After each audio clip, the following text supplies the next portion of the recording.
Hello there, traveler. Fancy running into you here. I was just out patrolling the area, cleaning up a spot of wild hunt unpleasantness. And now here you are. This is quite a ways from town, and the area's teeming with monsters and the wild hunt.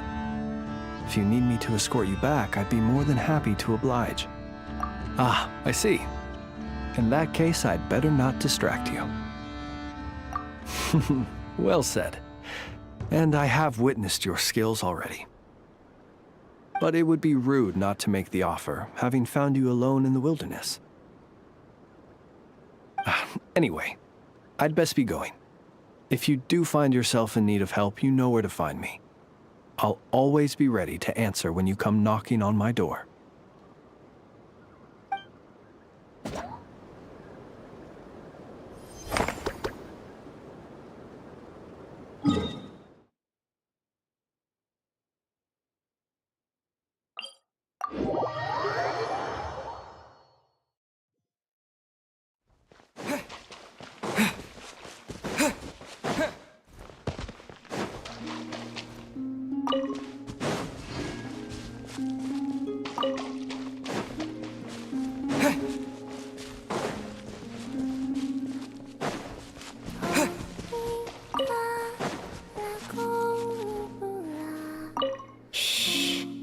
They're asleep.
Well, if it isn't the Traveler. It's been a while for sure. Didn't expect to see you in Nod-Crai. If only. Nod-Crai's even more lawless than I could have imagined. How should I put it? Well, that's just it. This place is quite literally a lawless land. Even if I was hired to provide legal assistance, I suspect it'd all devolve into everyone resorting to the Final Defense Manifesto to air their grievances. Ta-da! Here's your answer. The most direct method of self-defense. Okay, enough of that. The reason I came to Nod-Crai is to gather material for the new legal guidebook I'm co-authoring with Shinobu. The book's theme centers on the borders of law, and one of its chapters is about what happens when law and order completely breaks down. There's no way I'd be able to get an accurate picture of that back in Liyue. So here I am, this infamous land of lawlessness. As soon as I stepped into Nod-Crai, I knew I was in the right place. It's not like the law here has broken down. It's more like it never existed at all. And unsurprisingly, I haven't run into a single person in my line of work. Being a legal consultant here is probably an easy way to starve. Hey, don't worry. I've got Adeptus blood, remember? Ordinary bandits can't even scratch me. In fact, I'm kind of waiting for someone to come and accost me. Then I can drag them aside and interview them on how they survive in such a hostile place. Yeah, you have no idea. I spent so long convincing her to let me leave. I'm sure Why, yes, we talked it through. I definitely did. Yes? Yeah.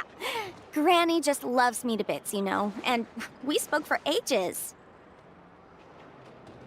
Anyway, I'd love to stay and chat, but I've got an appointment with, the Curatorium of Secrets, that's it. So, without further ado, I'll be getting a move on. See you! Bye!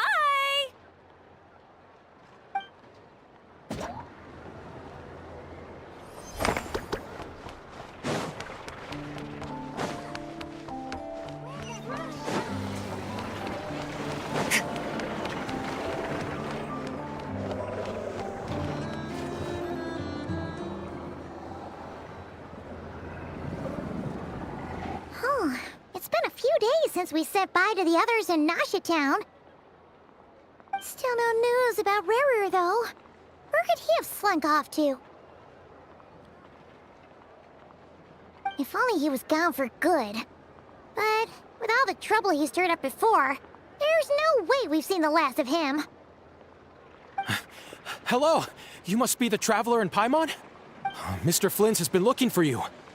Unfortunately, there's been a serious wild hunt attack over at the quarry. He thinks it's time to regroup and figure out a plan. The Wild Hunt? Oh, uh-oh. We better get over there right away. Come on, let's go.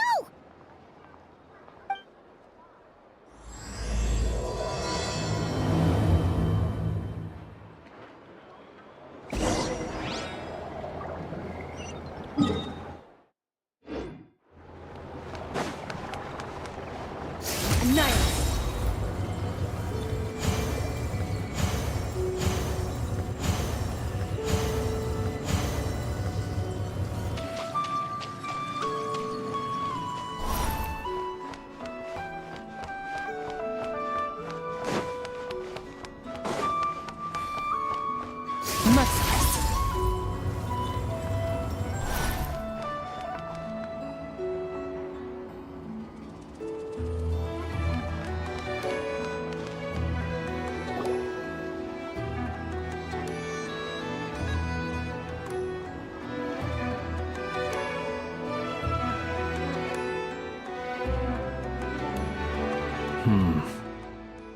I can barely sense any Kuvaki at all. This whole area feels like a soulless husk. Looks like his appetite truly is insatiable. As if the power of that energy cannon wasn't enough. He's not seriously still getting stronger? What's his endgame here? Ah, everyone's here already. Hey, we made We've all been on high alert since we split up a few days back, expecting Rerir to strike again. But it's like he just vanished into thin air. No one has seen him nor found any trace of his presence.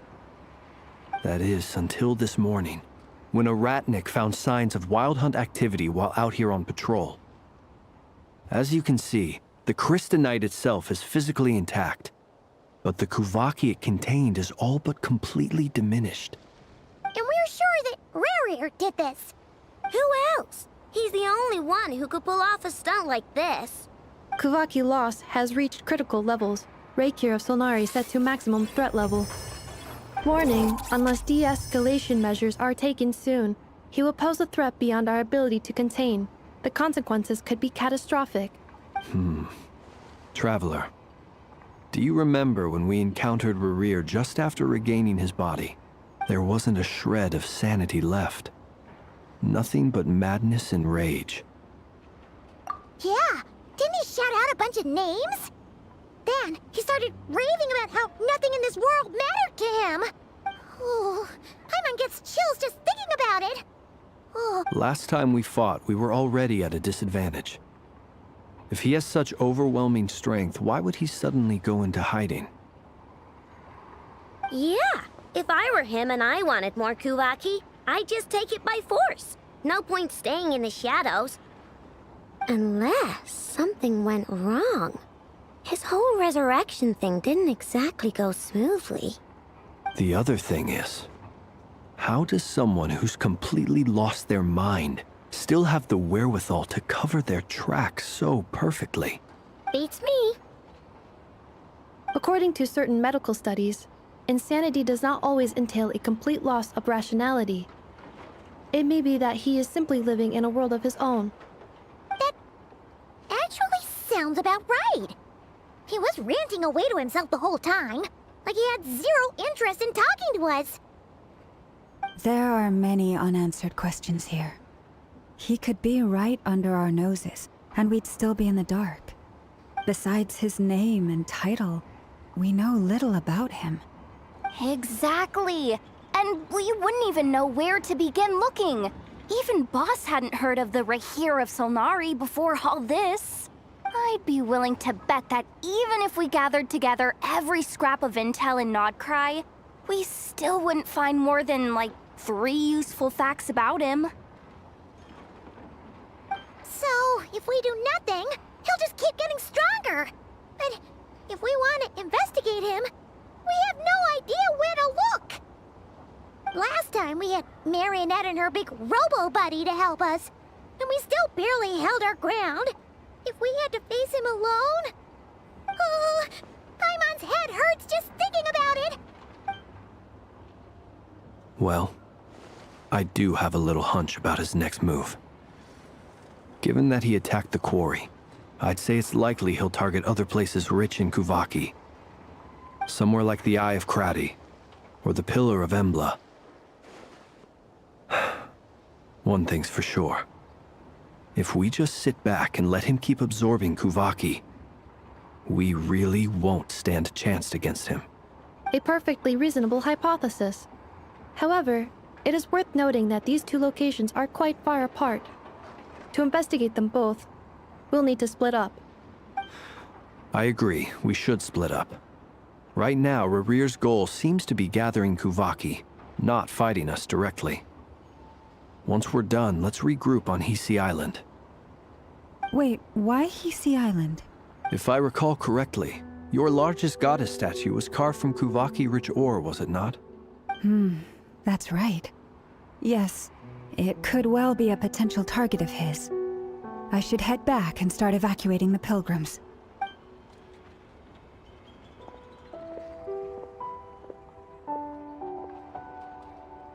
Splitting up's always gonna be risky. But I guess we don't have much choice, right?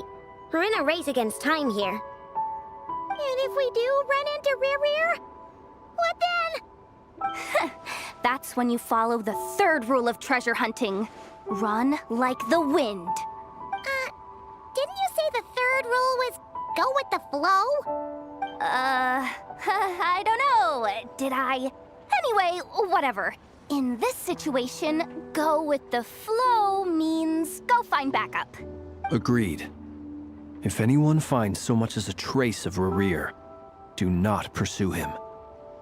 Get out of the area and alert the rest of us as soon as possible. We need to put safety first. All right, we'd better get moving. Come on, Anefa, let's go.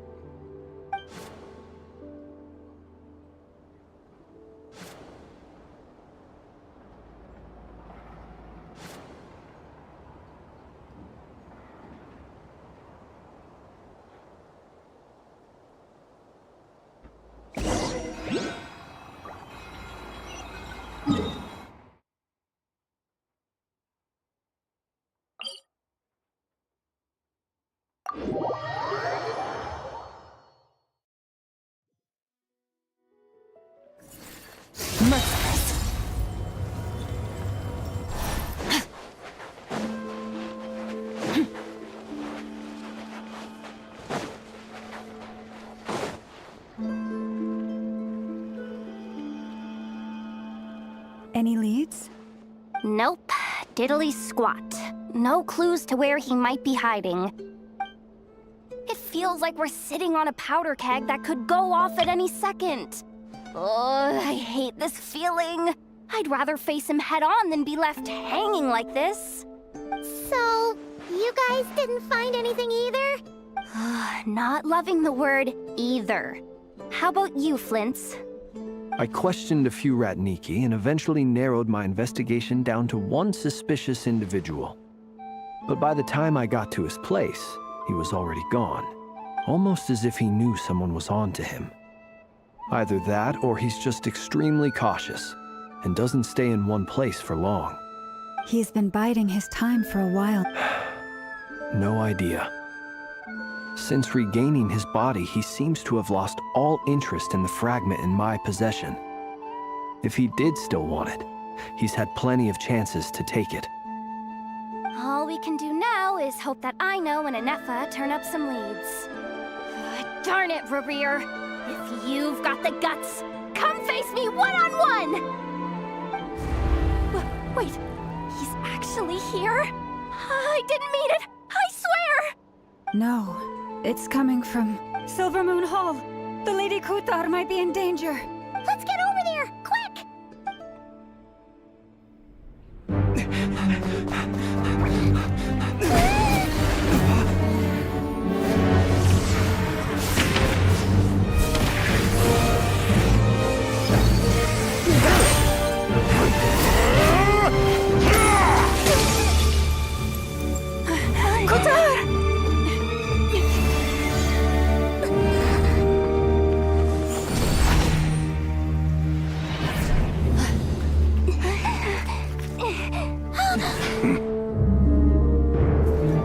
Why is he attacking the damselette? What's going on? No time for questions. Stop him!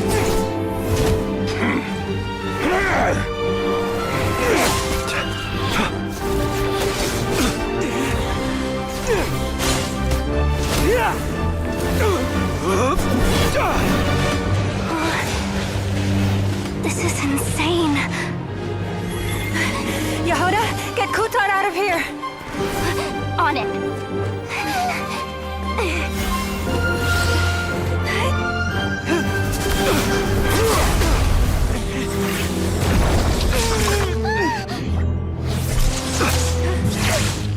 Look where your feeble light has gotten you. Now you shall plunge into darkness. Felindus, soon I will find a way. Watch out!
means turning this place to ashes.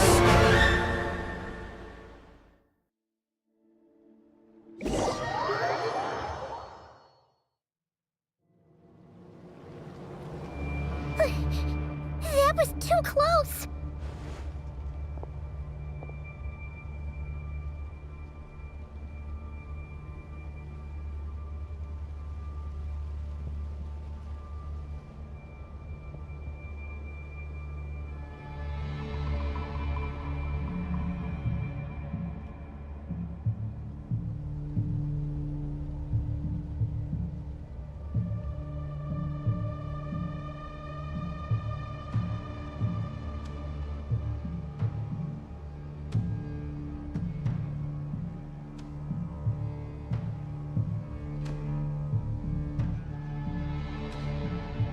We barely made it out of there alive.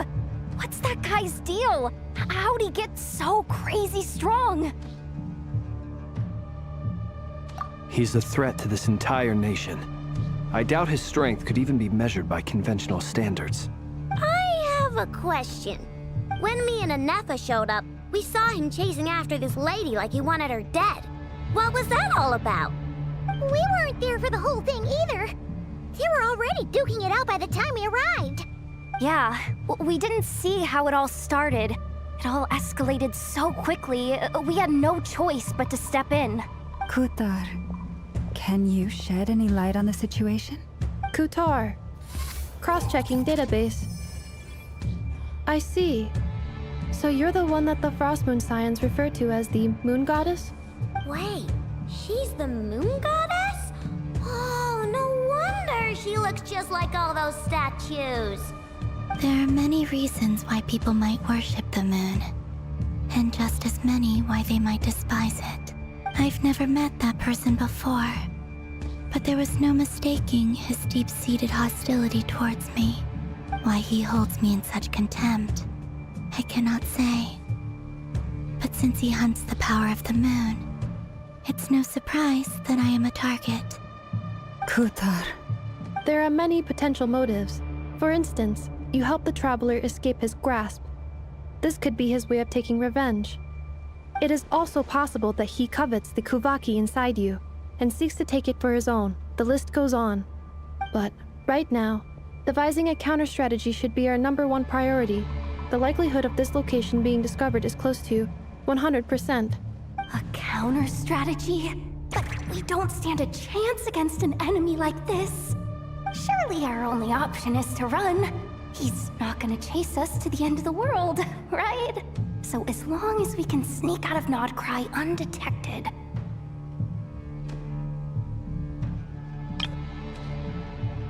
No, I can't say that. Come on, Yehoda. This is serious stuff. You can't suggest we all just chicken out. Running is our only option. Huh? You seem surprised, but what other choice do we have? We are facing an enemy we cannot possibly defeat in battle. Well, I mean, yeah, but still. It's not too late. I can distract him, so you'll have plenty of time to make your escape. Wait, what? You're gonna act as bait? Doesn't that make sense? I'm the one he's after. There's no need for you to risk your necks on my behalf. A coyote doesn't stop for bypassers while it's howling at the moon. What is it, Loma? The Frost Moon Scions have already grown accustomed to life without their goddess. My presence here is no longer essential, and this is not my home, so you needn't ask me to stay. We can't just roll over and let him get away with this. That's not our style. Yeah. We can't just call it quits after everything we've been through together. Besides, she pretty much saved my life back there. If I just ditched her now, I'd never forgive myself. We can't overlook that you have saved our lives multiple times now. To talk of returning the favor would be a little crass for my liking. But suffice to say that we are friends, and friends look out for one another. Rira's true objective remains unclear. Even if we were to sacrifice Miss Kutar, there's no guarantee he would stop. But Kutar, I know why you left the Frost Moon Scions so long ago. It was because people started treating prayer as a form of trade.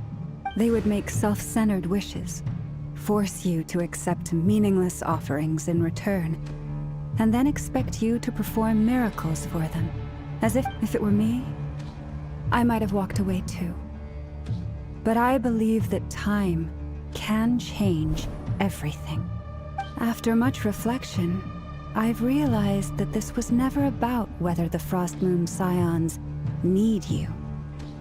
Any relationship based on need is purely transactional. What I truly hope is that you'll choose to stay, not out of obligation, but as part of our family. You were born here, and now you've returned. Who knows? Perhaps it was the moonlight that guided you home. thank you, Lauma. But my power is on the wane. I'm afraid I will be of little use to you now. Very well then. I'll do as you say. Both times you saved us, we were transported across great distances in an instant. Is that one of your powers as the Moon Goddess? It is, but I find it very draining. I barely managed to pull it off just now, and it will be some time before I'm strong enough to do so again. Rejected by the world, my power is dwindling. Like a lake cut off from its source, slowly shrinking away. What do you mean, rejected by the world? The three moons belonged to the ancient bygone era in which they came into being. From the moment I was born, the world itself has been steadily sapping away at my strength. The three moons are not one and the same. As the goddess of the Frost Moon, I cannot wield the powers of the other two. Yet moonlight has a way of blending together. Each can reflect the other's glow. So when our fingers touched, I was able to restore my strength by drawing Kuvaki from the eternal moon's marrow. But this method of recovery is painfully slow. If only we could find the... It's the Wild Hunt! Even faster than we expected. We'll have to finish this conversation later. See how those Wild Hunt creatures are running away from us. They're likely just a scouting party, which means Rerir won't be far behind. Then what are we waiting for? Let's get the heck out of here!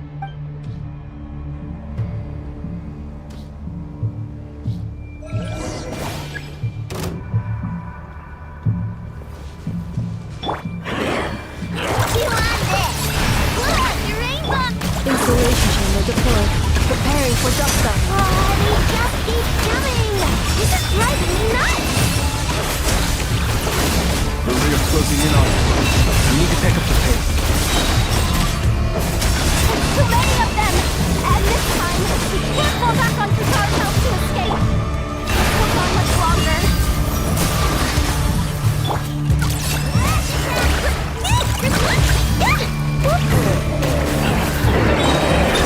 Ultimatum protocol. Observe. Night falls. To dust.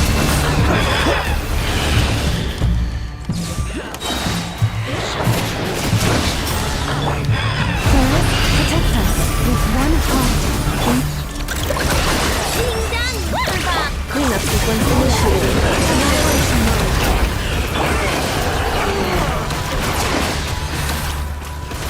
Be silent. Observe. Feel the dark. Leave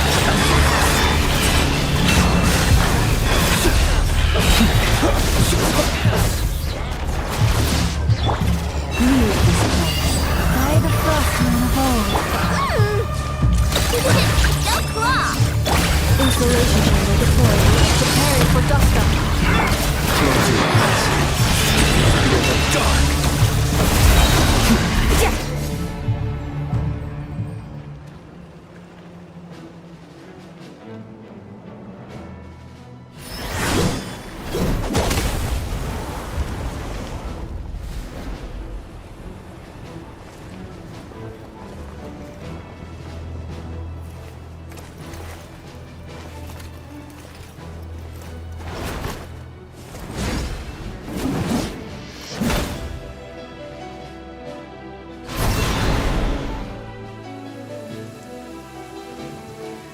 What's the matter? Bit off more than you could chew?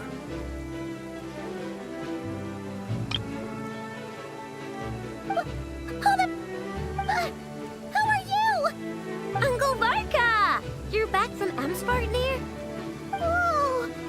You're Varka? Grand Master of the Knights of Favonius? We could save the intros for later. Right now, let's get you all out of this hellhole. Follow me. I know somewhere you'll be safe. Oh, is that where I think it is? That's the one. Come on, move! There's no time to waste.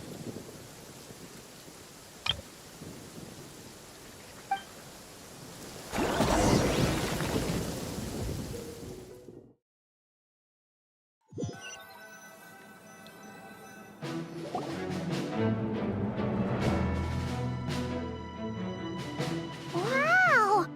Where are we? This is so well hidden.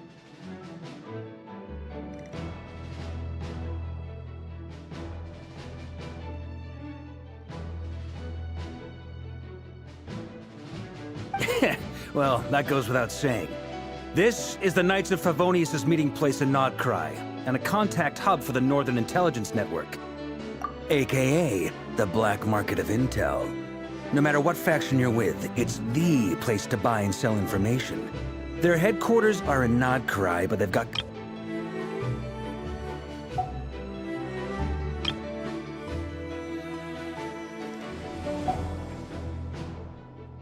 As an expeditionary force on foreign soil, working with them has offered us the most effective way of getting our hands on reliable local intel. This is where we meet, so naturally, it's secure. Anyway, where were we? Folks from Nod-Crai should be pretty familiar with me by now, but I believe this is the first time we've met. Allow me to introduce myself. I am Varka, Knight of Boreas, and Grand Master of the Knights of Favonius. We've heard all about you. You look way younger than Paimon expected. But you definitely have that Grand Master vibe.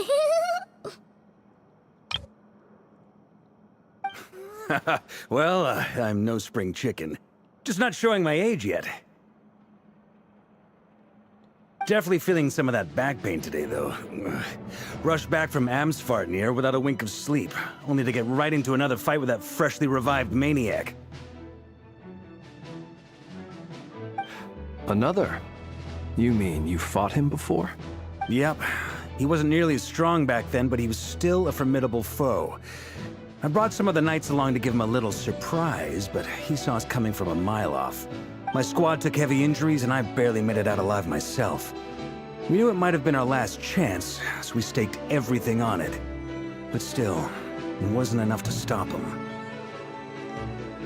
I tried tracking him down afterwards, but he didn't leave a trace. Even in his unhinged mental state, he's as cautious as any trained operative. So, I decided to come find you. And as luck would have it, turned up to find you being ambushed by the Wild Hunt. Is that why he's been frantically absorbing Kuvaki these past few days? Because he sees you as a threat? Maybe I'm part of the equation, but even if I weren't, I'm sure he'd still be gathering power. He's clearly working up towards something. Note to self, Uncle Varka's strength rating officially upgraded. Guess it's my turn to ask questions now. So, what exactly has been happening in Nod-Crai? Why is the Wild Hunt returned in humanoid form? And why is it after you? That's a long story, but I'll try to make it quick.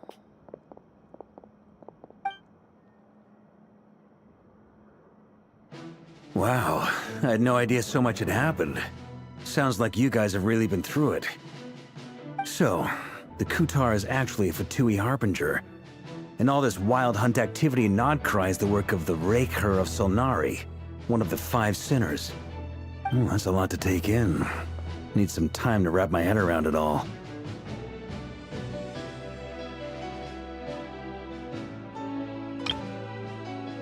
I'm truly sorry, Mr. Varka.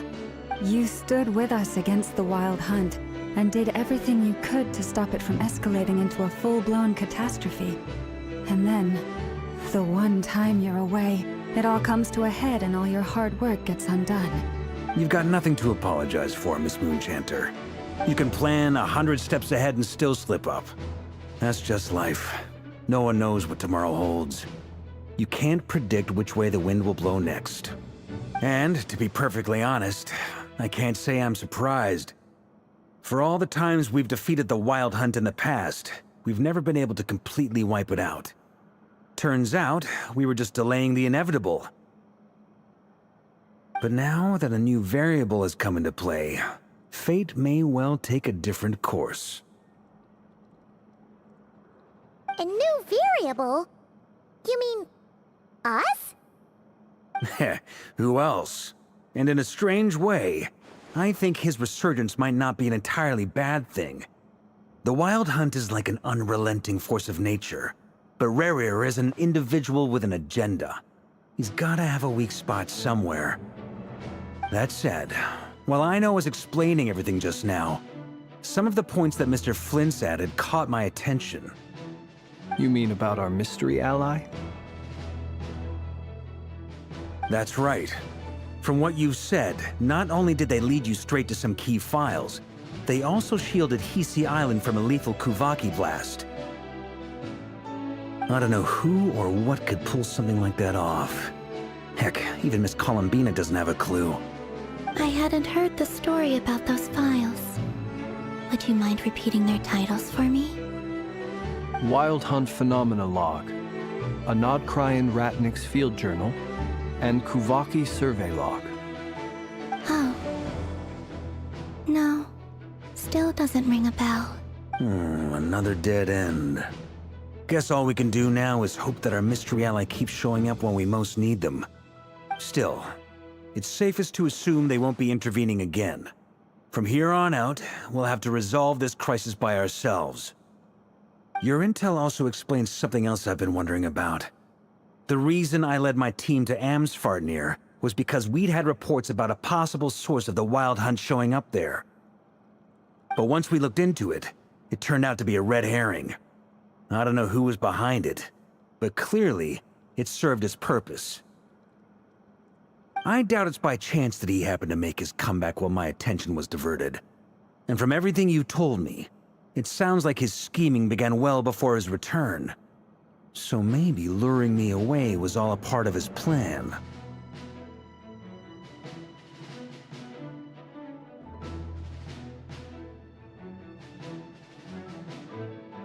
But is it even possible that he orchestrated all of this by himself? The Moon Maiden and the Raker of Solnari. Nod-Crai of all places. The way everything is unfolding, it can't be a coincidence. So, what do we do now? Got any ideas? Right now, we've got at least 3 things to consider. Let's go through them one by one. First, we need to figure out how to take down Rerir. If we can't beat him in a straight-up fight, the rest won't even matter. To my knowledge, the bulk of Nod-Crai's fighting force is already gathered here. But even with everyone united, we're still no match for Rerir in his current state, let alone with his power still growing. What if there was a way to tap into a new power of our own? How so? Have you thought of something, Columbina? 3 moons once watched over this world. The Eternal Moon was the largest. The Frost Moon was the brightest. And the Iridescent Moon was the most mysterious. They say that back then, the 3 moon goddesses wielded immense power. Enough to shape the workings of the world itself. I now bear the Frost Moon's power, and the Eternal Moon's marrow resides within the Traveler. Hold on. Are you suggesting? The iridescent moon. That's right. If we can find the Iridescent Moon's marrow, I will be able to regain my strength much more. The 3 moons are said to stir the tides and illuminate all things. According to my analysis, the solution is feasible. However, it is subject to one major condition. How do we locate the Iridescent Moon's marrow? I know a way, but we will need to visit the Fatui's Experimental Design Bureau. The Experimental Design Bureau? Are you saying we need to involve Marionette? Yes. I must speak with Sandrone. It's a long way from here to the Experimental Design Bureau. There's a high chance you'll be spotted. You shouldn't go alone. Then that's settled.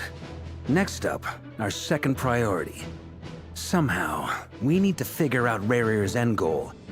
As you saw for yourselves, when he was still in his wild hunt form, everything he did was for the sake of recovering his body and resurrecting himself. His first act since then, after laying low for a while, was to try and assassinate this young lady. People's obsessions often reveal their greatest vulnerabilities. There must be a reason why he despises the moon so deeply. Perhaps it sheds some light on his title, the Raker of Solnari. The Wild Hunt has plagued Nod-Crai for centuries now. If we want to stop it for good, we have to get to the root cause of what's driving it. It's true. We still know very little about him. If Kuthar hadn't given us that lead, we wouldn't even know his name. But where would we even start? I doubt even the Intel Queen of Nod-Crai has a clue, and she has info coming out of her ears. Oh? That's a rather hasty conclusion for someone who's so painstakingly meticulous when it comes to dealing with machines. She heard me.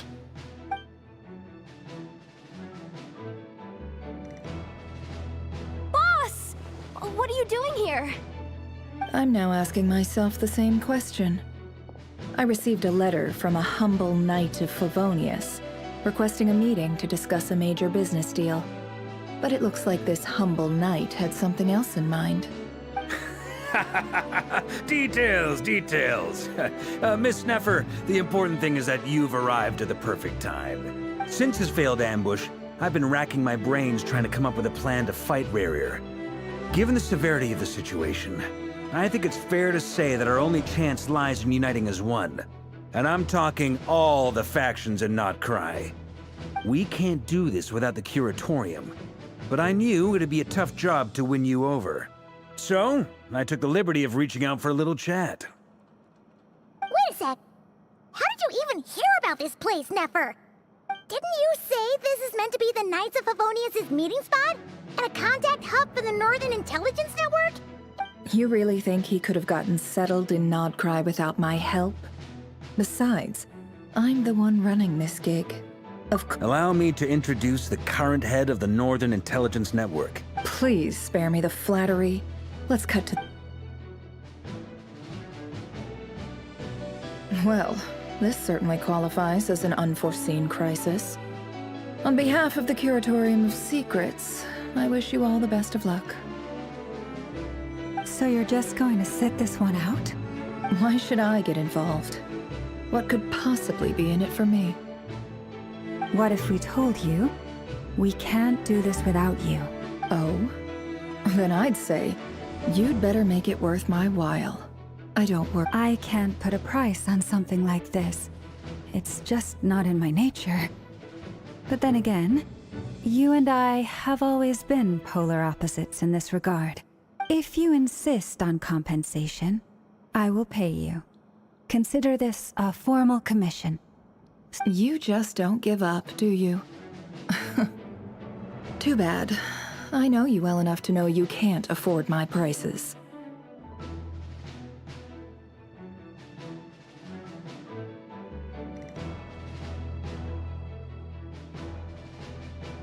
The riskier the job, the more it'll cost. And a moon chanter's stipend isn't exactly generous. Unless you're planning to start passing the donation box around among the faithful. Boss, just a thought. If they come up short, maybe you can take the difference out of my next few paychecks. Things got really dangerous during the fight with Rarir. If this girl hadn't saved me, I'd be ley line fodder by now. If there's any way we can make this work, I'd really like to help her. Please? This is why I'm always telling you never accept favors. They are the hardest debts to repay. You have to be careful who you get involved with, or you invite all kinds of misfortune. Very well. You hope. Flynn's. That fragment that Rarier was after. Do you still have it on you? Of course. Let me borrow it. I need it to follow up on some leads. Wait, you actually have some leads? Shh. This is top secret information. I get it. We all have things we'd rather keep to ourselves. Plus, I know we can count on you, so we'll leave the intel gathering in your hands. And that brings me to the third and final item. We need to find a way to distract him. We need time to make our move, so someone will have to stall him. I'm in for this part, no matter what. Anyone coming with? Count me in too. Come off it, you two. Quit playing heroes. I'm way ahead of you here. Nefa did a scan of the Moon Goddess's Kuvaki signature, and we're gonna use it to make... Once they're ready, we'll deploy the decoys across Nod-Crai. So as long as the rest of you keep moving, he won't catch on to your scent and won't be able to track you down. I like it. Genius idea. No biggie. All right then, we'll split into 3 teams. Once your team has finished their mission, return here and wait for the others.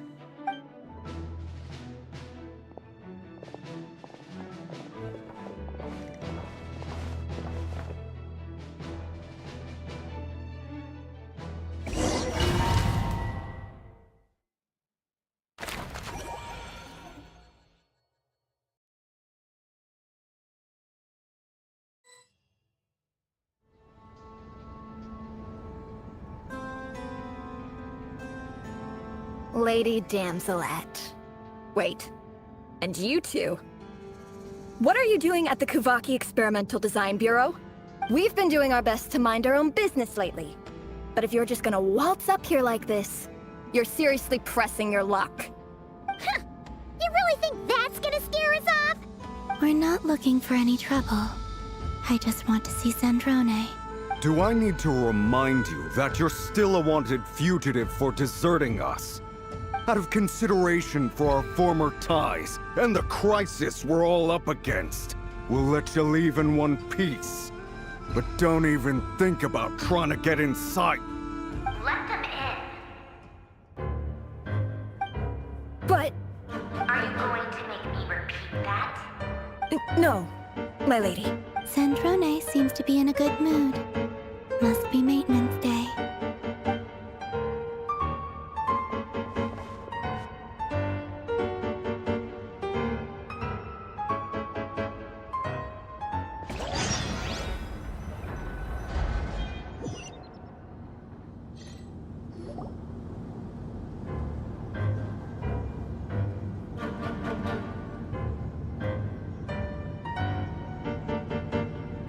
So tell me, to what do I owe the honor this time? Actually, before you answer that, just so we're clear, we're not colleagues anymore, Columbina. I don't owe you anything. I promise it's nothing big. It seems like you've gotten the wrong idea here. The only reason I let you in was because I was bored. It seemed like a way to kill some time and satisfy my own curiosity. Whatever miscalculations I may or may not have made in the past, I haven't lost the plot enough to even consider sticking my neck out for your sakes. I'd like to speak with Arlecchino. What? Huh? You mean the knave? I'd like to speak with Arlecchino. Is she in Nod-Crai? No, she's not. Once the work on this facility was completed, she went back with the Rooster and Regrator. The only ones in Nod-Crai are me and... What is it you need to speak to her about anyway? Rarier is hunting me. If I'm going to face him, I must first retrieve the lost moon.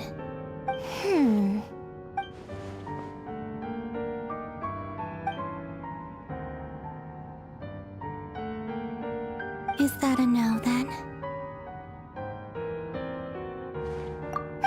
As if I need reminding. I was this close to settling things with him before someone decided to whisk me away to their weird little garden.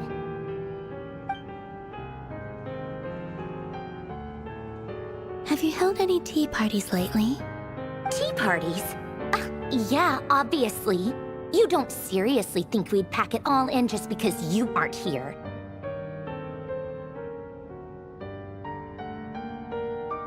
If anything, they've been more eventful than ever.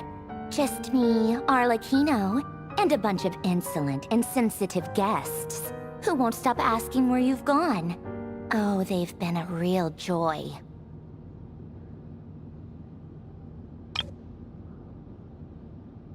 I bet you served them the worst tea you have.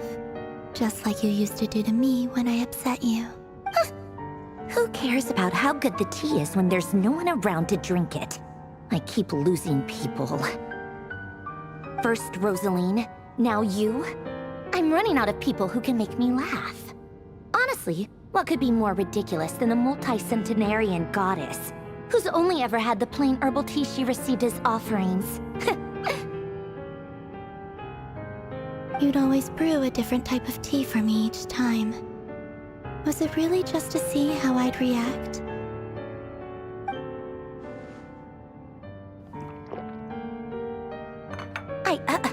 Well, duh. Why else? Watching you squirm was practically my only form of entertainment.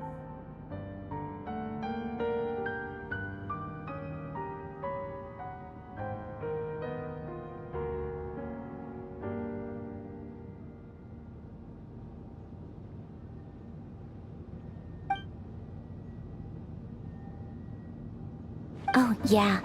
And Capitano sometimes used to bring Tartaglia around, too. Well, I guess we are overdue for a get-together. Polonia! Have Favronia pass a message to Arlecchino for me. It's time for tea. Will suffice. Pass along a message for me, too, if you would. My body cannot contain the marrow of 2 moons, so I'll be leaving one of them in her care. Excuse me? Who said you were on the guest list? If my tea meant that much to you, maybe quitting the Fatui wasn't your brightest move. Back when you were under the Tsaritsa's protection, no one would have dared come at you so openly. But that protection didn't come for free. In fact, I paid dearly for it. I just got tired, that's all. I never wanted any part in their grand ambitions, and I've had enough of being treated like a bottomless supply of power. It brings back memories from the old days, when I was still worshipped as the moon goddess. Centuries on, it may be a different group of people, but I see the same greed in their eyes. I figured you'd leave eventually. You didn't have as much of a reason to stay as I do. The Tsaritsa gave you shelter and protection, but that was it. Nothing more, nothing less. Meanwhile, the Fatui demanded everything from you in return, until it was more than you could bear. I get why you left. And frankly, I have no interest in dragging you back just because the higher-ups told me to.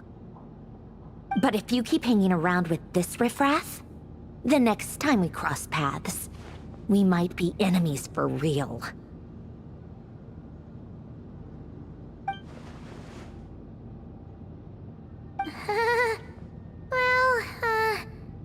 Guess that's our cue to leave. That might be your plan. But it sounds like someone else wants you to stay a little longer. Huh? What do you mean? Listen.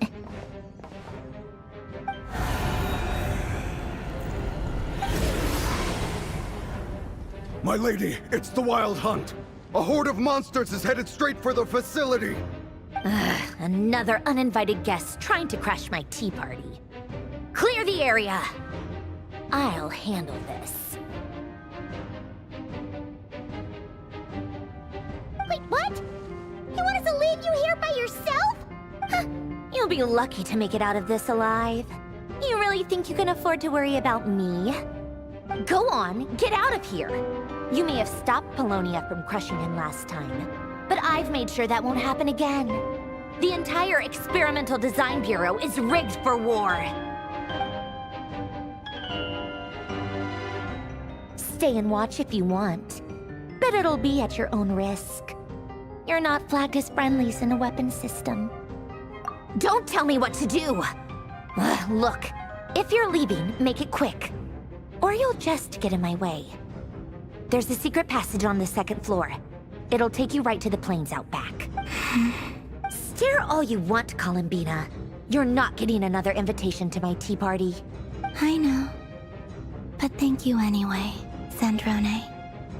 This is exactly why you shouldn't hang around with those people. All their melodrama and sentimental nonsense is rubbing off on you.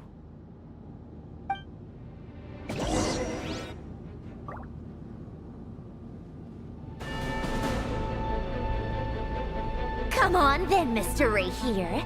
Let's pick up where we left off. It's your Wild Hunt monstrosities versus my beautiful creations. Let's see who comes out on top.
Phelonia! Get him!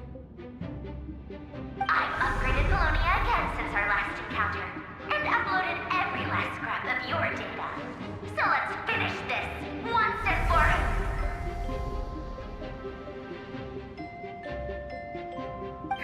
She's not here. Where did she go? Hey! Over here, you big... Curse. Moon. Go. Keep searching. She cannot have gotten far.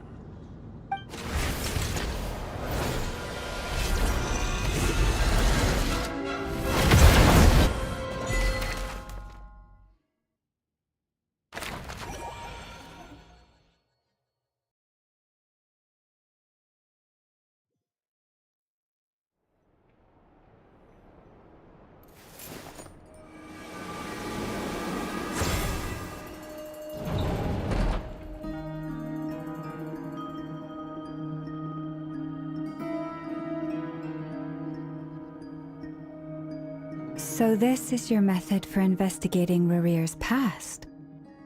It almost looks like some kind of ceremony. Good deduction. But it's quite a different affair from what you're used to with the Frost Moon Scions.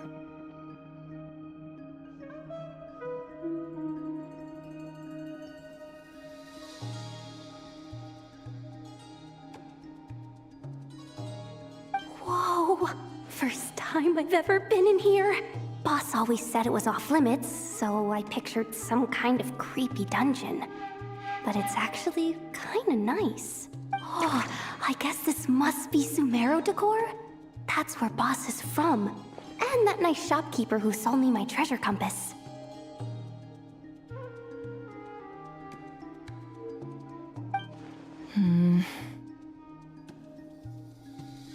I'm not sure exactly what you've got planned, but it looks like you're all set.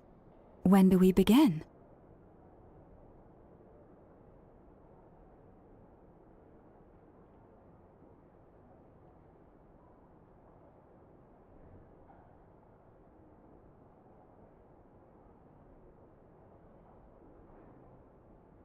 Whenever we wish. But for some reason, I've got a feeling this isn't going to end well. I've never faced Rarir myself, but from what you've told me, his power is beyond anything I could imagine. I, on the other hand, am just an ordinary businesswoman. Our paths should never have crossed, yet here I am, forced to make an enemy of him. If you ask me, you're about as far from ordinary as it gets. So what are you saying? You're getting cold feet? Once I take a job, there's no backing out. Still, I have to ask myself if the power I'm relying on will even work on an opponent of this caliber. And also how to make sure I come out of this alive if things spiral out of control. Death is the one thing we can take for granted. It is the great equalizer, however fortunate or unfortunate we may otherwise be. So it's important to consider how to spend what lifespan we have left. Come on, boss. Lighten up. Quit talking about death. It's bad luck. For once, I agree with you. When you're up against a foe like Rarir, there's no such thing as being too prepared. Is there anything I can do to help? That won't be necessary. I've already made up my mind. Time to cash in a precious favor I've been saving for a rainy day. Yehoda, I need you to find someone for me. The sooner the better. Eh? Find who? That shady merchant who sold you an overpriced treasure compass the other day. Come on, boss. You're pulling my leg again. In what way is she shady? She showed up when I was completely lost and sold me a neat little gadget that was exactly what I needed. Trust me, she's... Anyway, I know who you're talking about. Don't go anywhere. I'll be right back.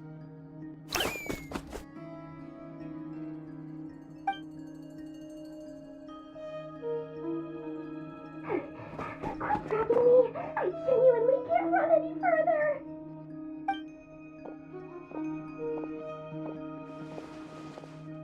Hey, aren't you? What is it? What's the big rush?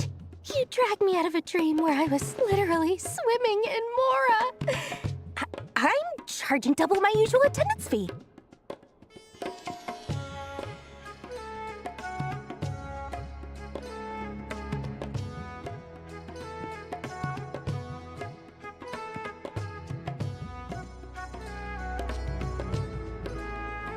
See, look how easygoing she is. After that rude awakening, she could have completely snapped at us. But instead, she kept it together and just asked for an extra fee. Dori Sangama Bay? If you want to make it big in Nod-Crai, it's all about connections. Lady Nefer just so happens to have a lot of intel that interests me. And she also did me a big favor in the past. It was back when I first arrived in Nod-Crai. My trusty assistant, the genie in my lamp, had an adverse reaction to the Kuvaki and fainted. And when you know it, that's when I suddenly find myself in a life-or-death situation. Good thing my compatriot was there to swoop in and save the day. I've been giving her a 30% discount off all of my goods ever since. Now, so that no one here feels left out, I'm willing to extend a 20% discount to fellow friends of Boss Nefer. Plus, any other friends you send my way will enjoy 10% off. What can I say? The great Lord Sangama Bay is nothing if not generous. So, let me guess. You've run into some trouble. I've got everything you could possibly need. And the more you buy, the more you'll save. You guessed correctly. What have you got in the way of survival gear? The one type of gear I've never been short on. What are you looking for? A jetpack fresh from the Academia's labs? An ancient suit of armor dredged up from the bottom of the sea? At the very least, I need to know what kind of opponent you're dealing with here. If even you're worried about staying alive, it must be pretty serious. What if I told you it's someone with the power to bring a nation to its knees? Is that so? Then we really are talking top-shelf treasures. I don't have anything like that in stock right now. I'll have to ask my supplier. Your supplier? A powerful woman, make no mistake. I can't reveal her identity, but luckily for you, I hear she's planning to visit Nod-Crai in the near future. If you're willing to wait, I can ask her when she's here. Can't say exactly how long that'll be, though. Then, let me put it another way. What would you do if you encountered an enemy like that? Roll over and serve yourself up on a silver platter? Of course not! I have a handy little trinket from one of my generous suppliers, which... Hold on. What exactly are you getting at? No, this is for my personal use only! Let's just say I'm borrowing it, all right? Just for insurance purposes. Your favors are the worst kind of debt to owe, and now you've got a chance to repay one. A win-win situation, don't you think? Fine. You can borrow it for 5 days. No, make that 3. And for every extra hour after that, I'm charging you 1,000,000 mora. Deal? Deal.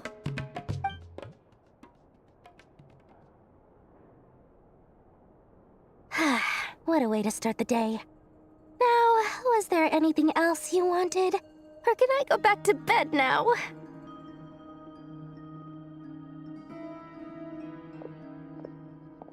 That will be all. Take care now. Don't trip up on your way back, friend. See you later! You're my favorite shopkeeper.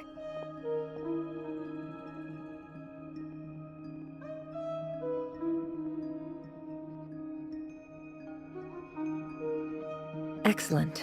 Everything is well and truly ready. The ceremony can now begin. After initiating the ceremony, your minds will follow me wherever I go.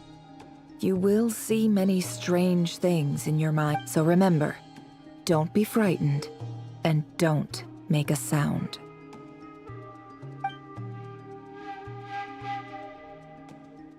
Now then, let us peer into the Raker of Solnari's past.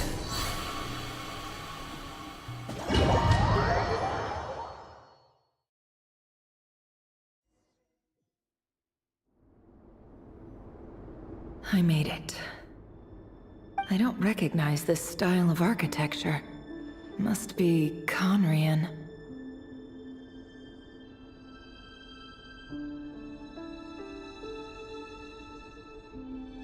Simple furnishings, table and chairs. It's a more ordinary house than I might have expected. Looks like the fearsome Raker of Solnari came from surprisingly humble beginnings.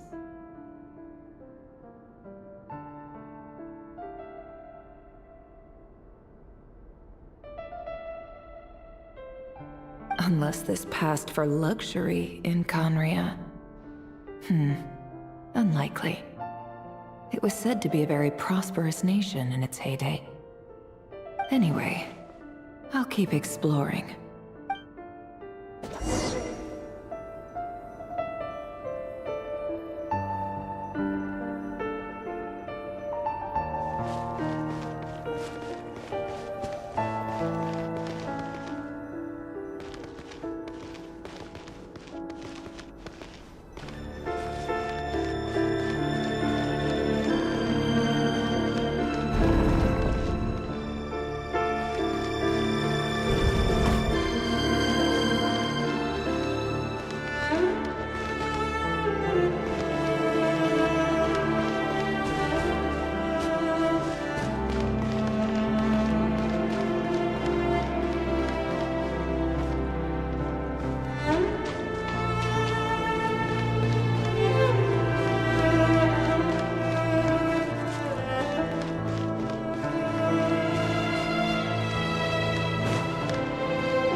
Hi, Rivier. Since you're working extra hours tonight, I thought I'd keep myself busy by checking out that new kebab shop. I've heard good things about their menu. I'll test it out, and if it's as good as everyone's saying, let's go back together sometime. P.S. New stash from the Universitas Magistrorum. I brought some goodies home. A few teacups and a pin rack. Hope you like them. They didn't sign their name. But they must have been close. Sounds like they were living together.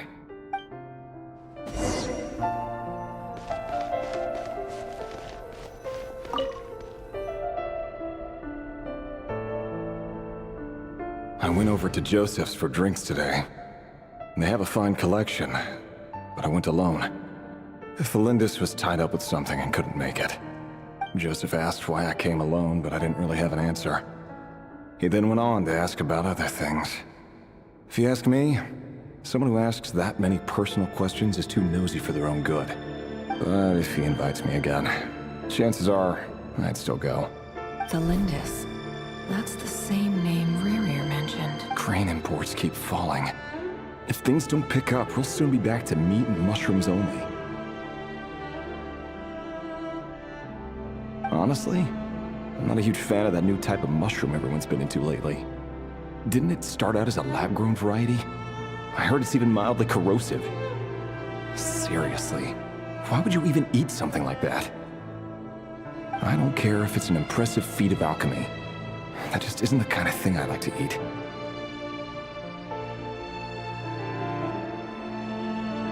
Grain has to be imported, and they're eating a diet of mostly meat and mushrooms. Could it be because Conria is underground, so it doesn't get much sunlight? That would explain why they use so much stone in their buildings. They even use alchemically modified strains for food. Seems like the people of Conria don't have many options when it comes to dining.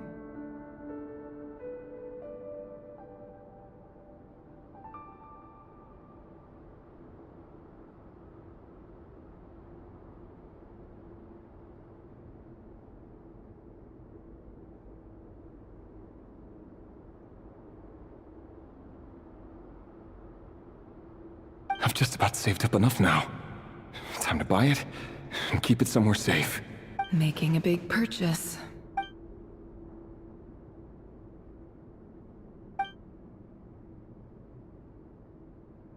He really is a professional. No wonder he's so good at covering his tracks. Despite what he's become, it seems like he's retained certain habits, at least in this regard. Did Rary rip it out himself?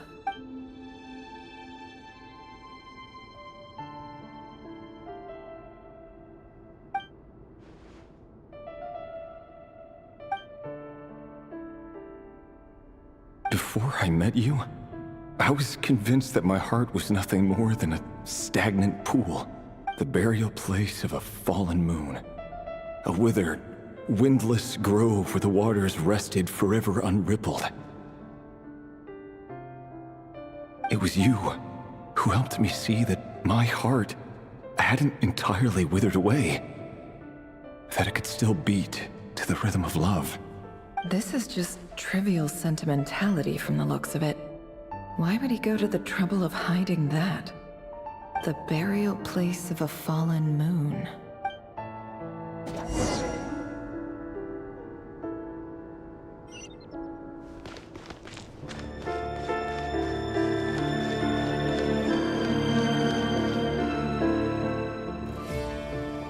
Revere, over here.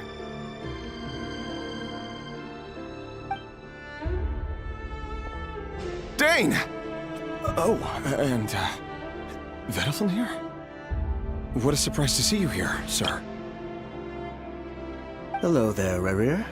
You need not address me so formally outside of court. He doesn't get that much free time, so I invited him over for a drink. Even the court prophet deserves a break every now and then, right? Well, I'm flattered. So, what are we discussing today? Hey, don't look at me. As far as I see it, we don't need an excuse to have a few drinks. Come on, don't give us that. Didn't you say you were about to pop the big question? How's that coming along? Who'd have thought the Great Twilight Sword was an even greater gossip? I just didn't expect you to be the first one to settle down and get married, that's all. Yeah. If you told me that a few years ago, I wouldn't have believed you either. So, are you planning to come clean about your job then? I'm guessing you still haven't told her. Sure, I'll have to tell her at some point. But I'll need to pick the right time and place. To be honest, I have no idea how she'll take it. Come on, stop being such a pessimist. For all you know, she could be thrilled. I bet she'll be much more impressed by your actual job than the one she thinks you're doing now. A member of the King's Guard. Quite the cover story. Does the king himself even know? Of course he does. Anyway, enough about me. How have you been? Me? Same old, nothing much to... Huh? What's up, Ved? It's nothing. Vedelfin, Dainslift's elder brother. Renowned throughout the court of Conria as the Visionary. And yet, despite the gulf between us, he seems to have something to say about me. Does he even know me? Does he see me as a friend of his brother, or just another of the Vinster King's blades? Why did he react so strongly? Brown, curly hair and brooding blue eyes. So this is what Rere looked like back in the day. Perfectly normal. No different from anyone else. As frightening as this monster is in the present, there's something even more unsettling about seeing the human he used to be.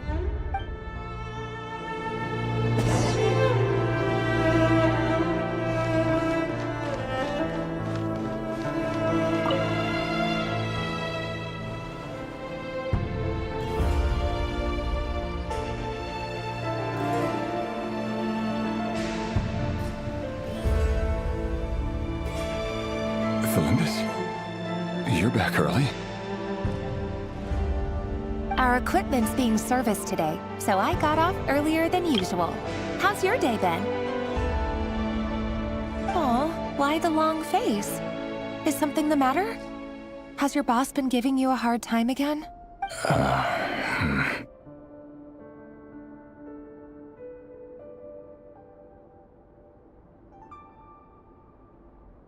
Went for a drink with Dane and the others after work. Isn't that a good thing?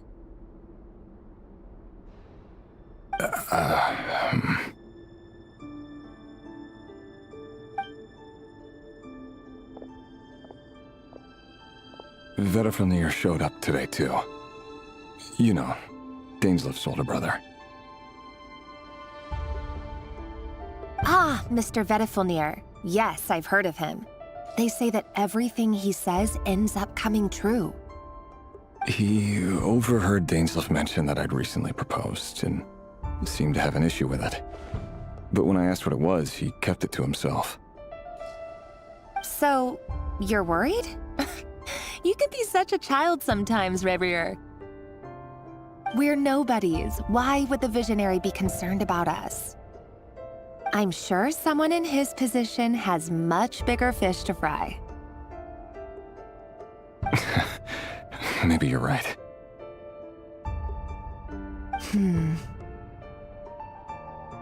You worry too much, Revrier. We've been together for ages now, and everything's been going so well, has it not? You've even proposed to me. So, you do remember. Tell me then. What's your answer? Like I said, I need some time to decide. You can't just rush into things like this. We may be nobodies in the grand scheme of things, but if we want things to work out, we've still got to plan ahead. All right. Take your time. Just don't keep me waiting forever.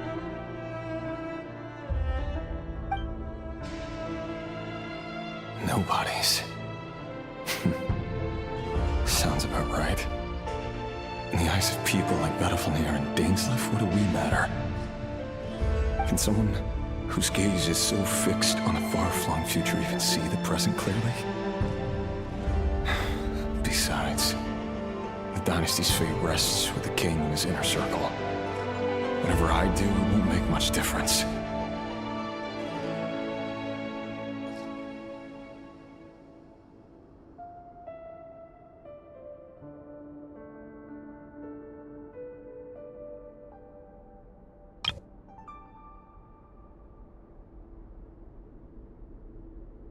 Meanwhile, every idea they come up with and every decision they make, it affects everything.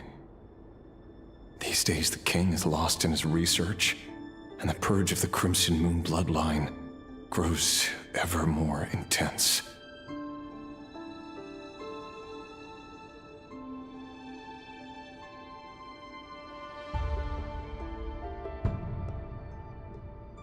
The opposition tried to speak out, but nothing came of it. And I'm under no illusions as to why. Because we eliminated them and got rid of their bodies.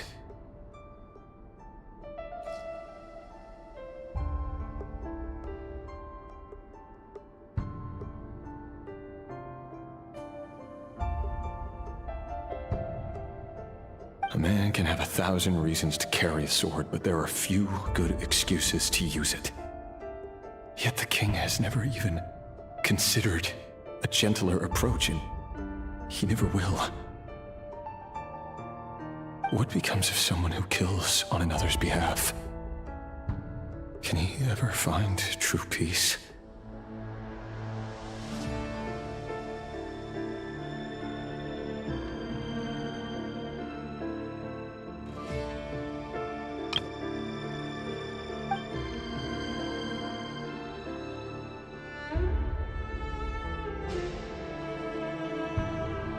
Thelindis,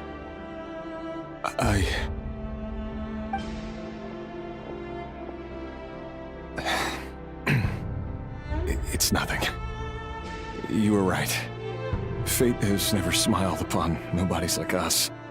But by the same token, it's unlikely to bear a grudge against us either.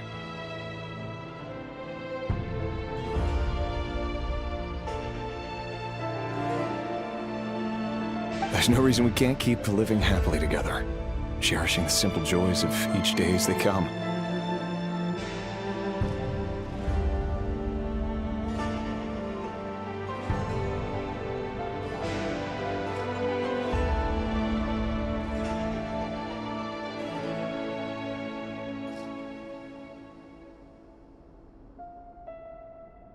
See? You just need to stay positive, Revere. I can feel your warmth, your breath. You're right there, right by my side.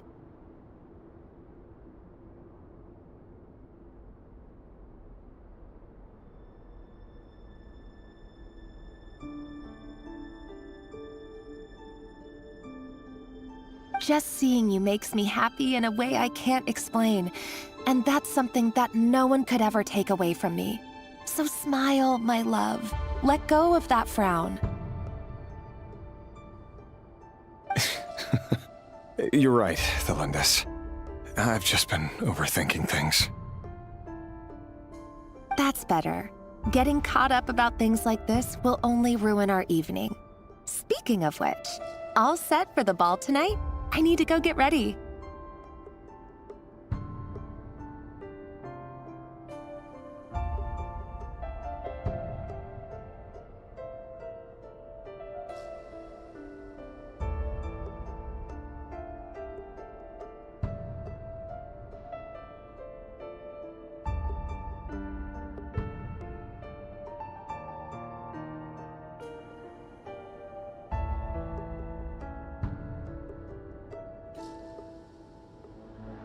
You go ahead.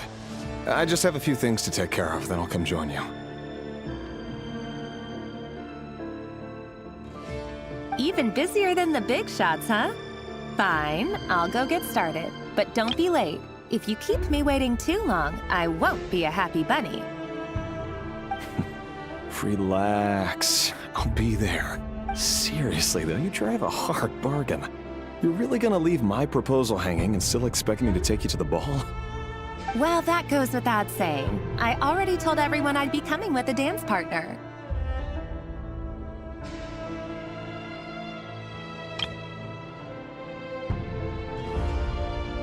Besides, they're two completely different things.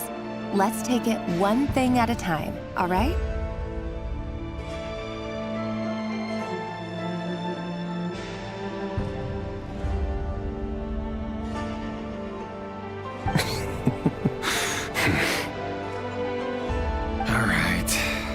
White outfit it is.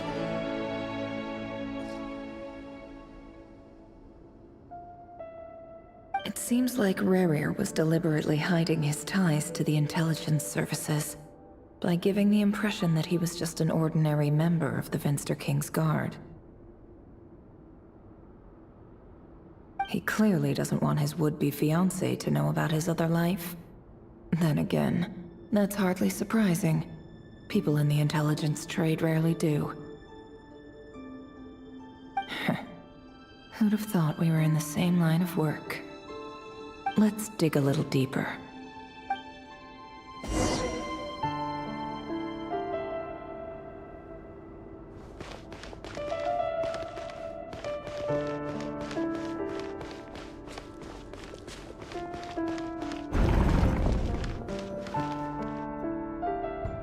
Our last operation was a resounding success, and all thanks to you, Ray here of Solnari.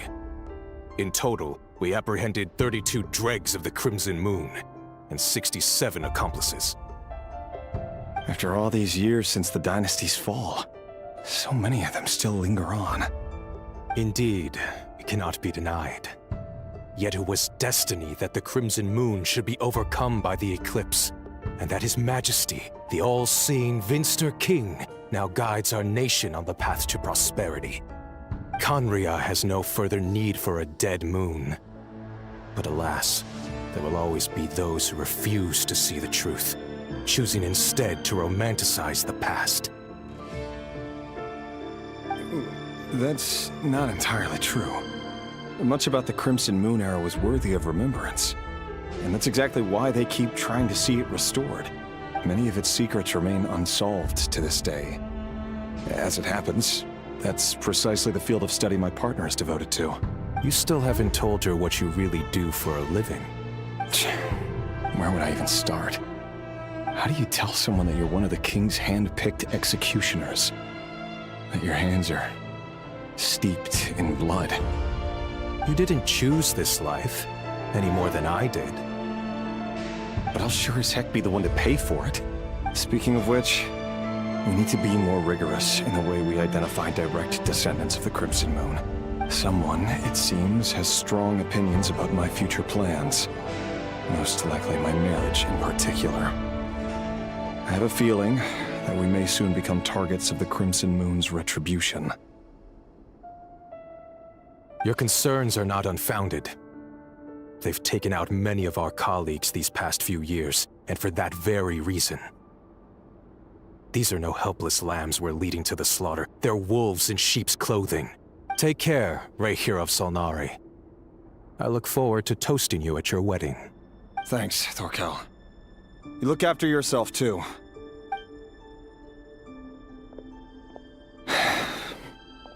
Thelindis, I never wanted to keep this from you. You're the last person I would ever want to lie to. But that's exactly why I can't tell you everything. There are things you shouldn't know. The moonlit dynasties are a thing of the past. Yet even now, with the sun shining high in the sky, there are those who would call forth a dead moon's ghost.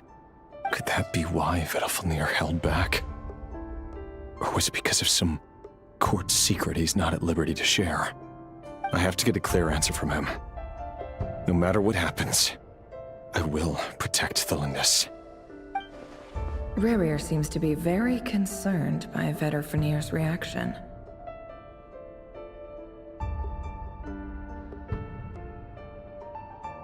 Vedalfnir and Dainsleif, the Visionary and Twilight Sword. So that's what they were really like.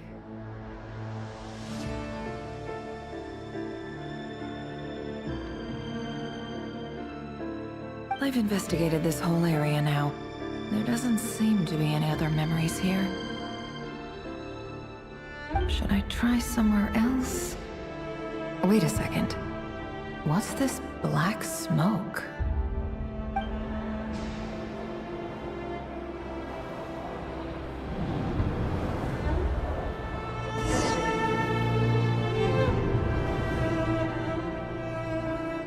So, he's late after all. Just you wait, Rerir. You're in for it. Big. Are you waiting for someone, ma'am? Could I tempt you into buying some flowers? Oh, sure. Pick me out a pretty bunch if you would. Thank you. But I'm afraid none of them are as pretty as you. For someone so young, you sure have a way with words, don't you? I'm only telling the truth. Look me in the eyes. You'll see I'm not lying.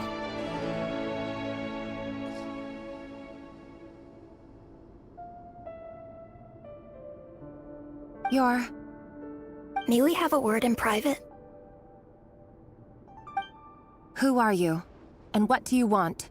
It doesn't matter who I am. Too many of our kind have fallen lately, so I decided to take the risk of reaching out. Not long ago, the Ray here of Solnari led an assault on one of our strongholds. We suffered many casualties, and many who came to our aid lost their lives as well. Sorry, I don't know why you're telling me this. And I don't want to get involved. Wait, hear me out. This time we finally got a clear look at his face and learned his true identity. His name is Rarier, and he claims to be one of the King's guards. What did you say? A cruel irony, isn't it? The man you're set to marry leads a double life as a brutal executioner. But surely, you must have caught a whiff of the blood on his hands. Why are you telling me all of this now? Simple. It's because... How strange. Rarier was nowhere to be seen in that memory. It clearly belonged to Thelindis. Rarier couldn't possibly know what happened if he wasn't even there. Why would her memories appear in his fragment? The ceremony won't last much longer. I think it's time to call it a day.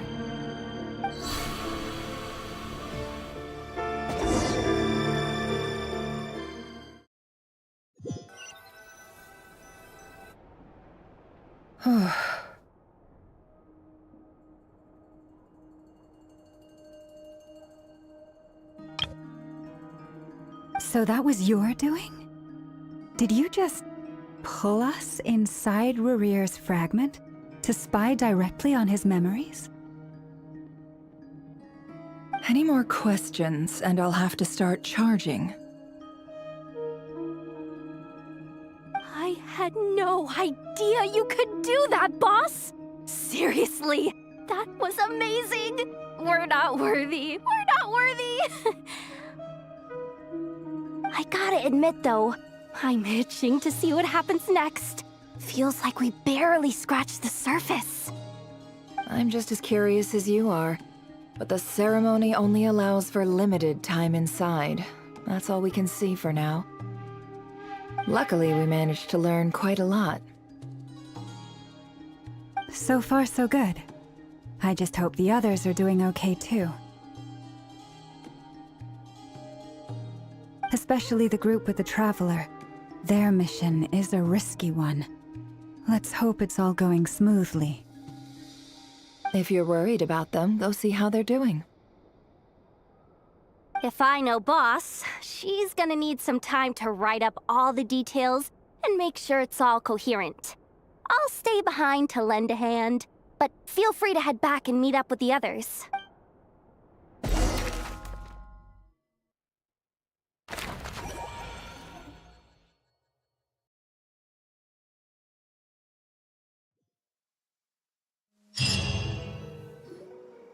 Oh, they've been prowling around for nearly 2 days now. These things just won't quit. Oh, they might not have seen us yet, but with them constantly sweeping the area, our way out is completely blocked. Oh, that's never gonna work. One little slip up and it's game over. If they spot us, they'll run straight back to Rarier. And once he knows we're here, it won't be long before he's breathing down our necks again. Oh, guess you're right.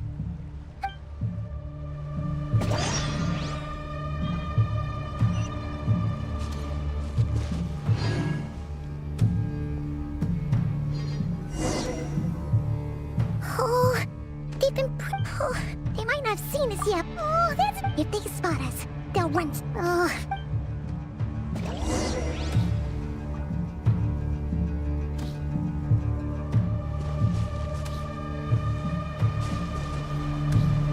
Hide! We almost got spotted!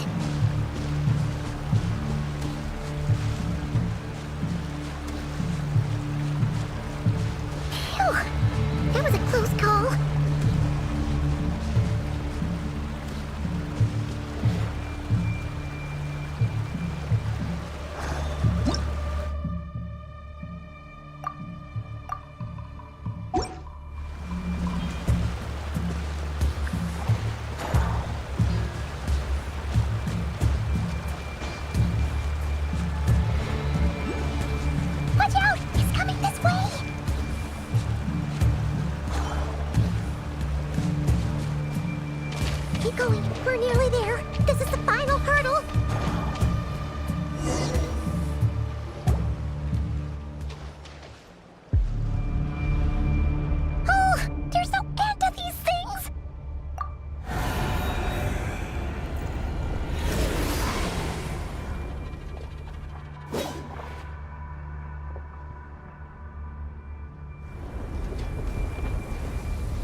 You look weak, Columbina.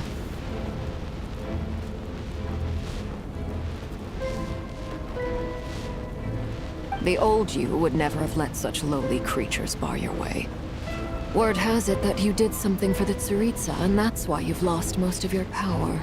Freedom comes at a heavy price, doesn't it? It's Arlecchino! You came! Hello again, Columbina. And greetings, guests of the House of the Hearth. It's been a while, Arlecchino.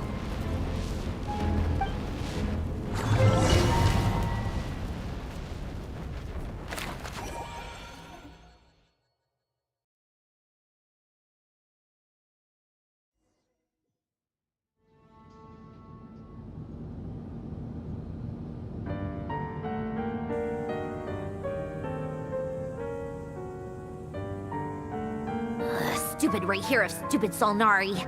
Ugh, whatever. I've got all the data I need. Next time we meet, you're finished. He sure doesn't pull his punches. Excuse me, do you need a hand? You can do me a favor by staying out of my way. Can't you see I'm busy? Wait a minute. Hello, Miss Sandrone. Father sent us over to help. How considerate of her. Hey, Fremine, get over here and help me fix this. Lenny, you do your thing. Just keep your sister away from my machines. Nearly every machine that cat girl touches ends up going haywire. Go put her on cleaning duty or something.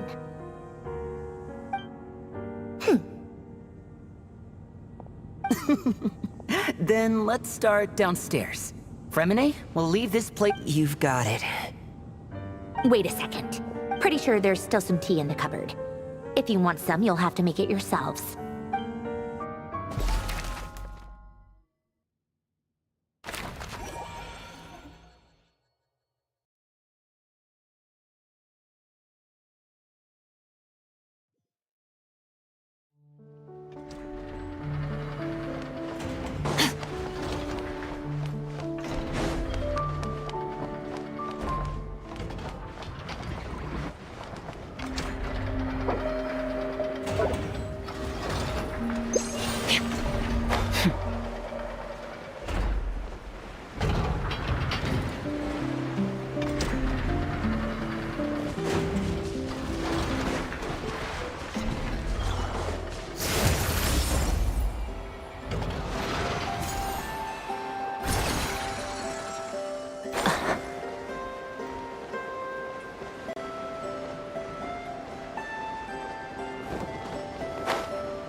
A burst of flavor.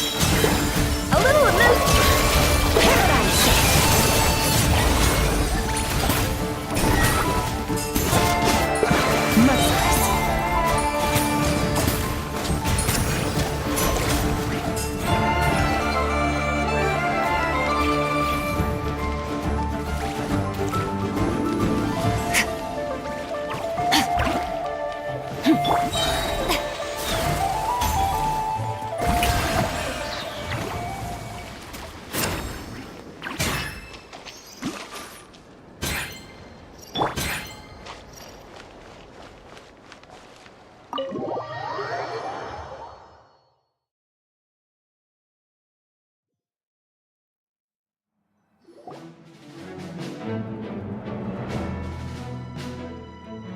It's a relief to see you all made it back in one piece.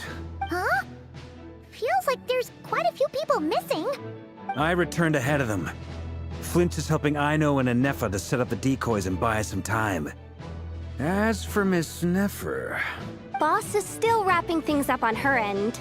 She sent us back to fill you all in on the top secret intel we've been gathering. I see. Then let's get right into it. But first, who do we have here? Greetings. I was invited here to help as a longtime Tea Party companion of Columbina's.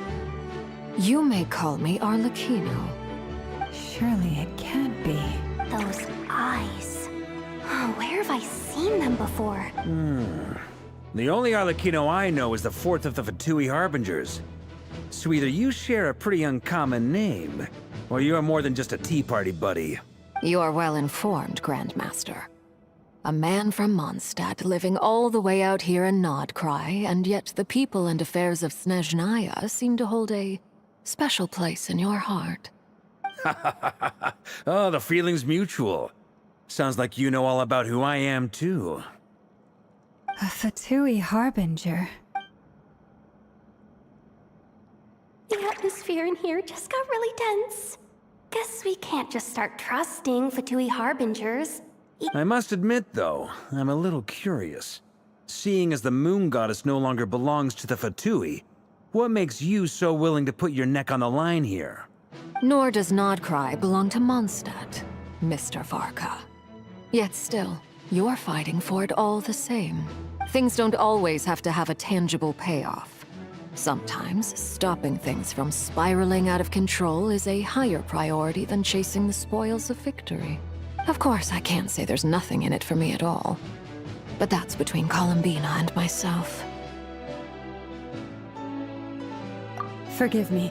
I don't mean to doubt you. It's just that the Fatui really have been the source of many of our troubles. We have our own way of doing things here in Nod-Crai. But ever since they arrived, the Fatui have treated us with nothing but hostility. I know there's been a lot of bad blood between us in the past. I've done my utmost to avoid friction whenever I could. But sometimes fundamental conflicts of interest simply can't be settled amicably. That's why I'm here solely in a personal capacity. This has nothing to do with the Fatui. As a gesture of good faith, I'll be frank. I can help Columbina track down the iridescent moon's marrow, which will help her restore more of her power. Anyway, what else is on the agenda? Let's begin. She says she'll be frank, then completely skips over the details. But she clearly wants to change the subject. It'd be awkward if I tried to bring it up again now. I guess we'll just have to go along with it. She's the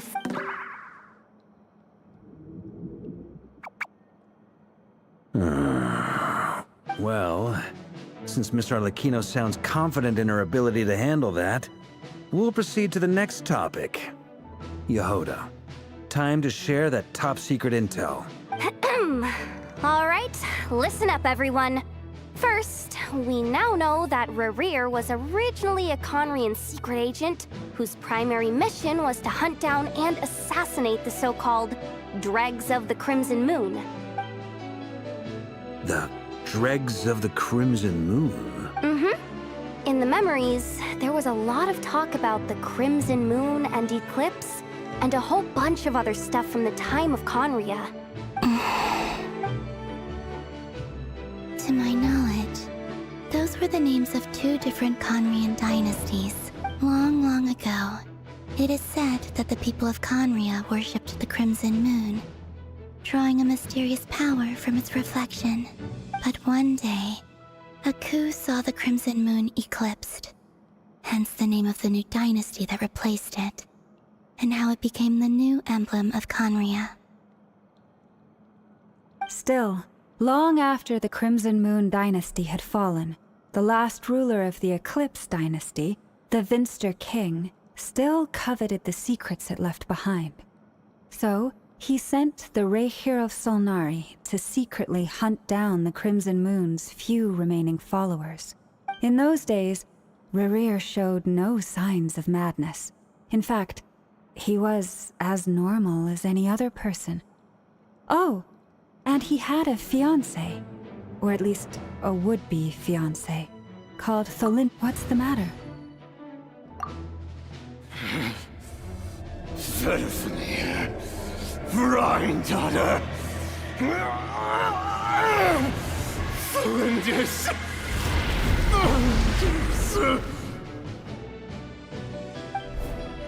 Interesting. Anything else? What about this would-be fiancé of his? Do we know anything about her? Well, she was a researcher at the Universitas Magistrorum, but it felt like she was hiding some kind of secret. Oh, and one more thing.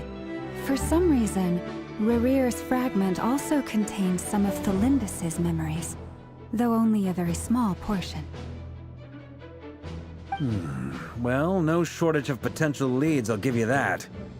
In any case, it sounds like we can conclude that while Thelindis was still around, Rerear appeared to be lucid and quite normal. Thelindis, it seems, must have been the one thing in this world that he couldn't let go of. Tell me, though, were these pure-blood Conorians we're talking about here? Why do you need to know that? Hold on. If she was a pure-blood Conrian... Oh yeah, just like how it was with the captain. If we could somehow find her, do you think there's any chance Rerear might regain some of his sanity? It's possible, but it would take a miracle.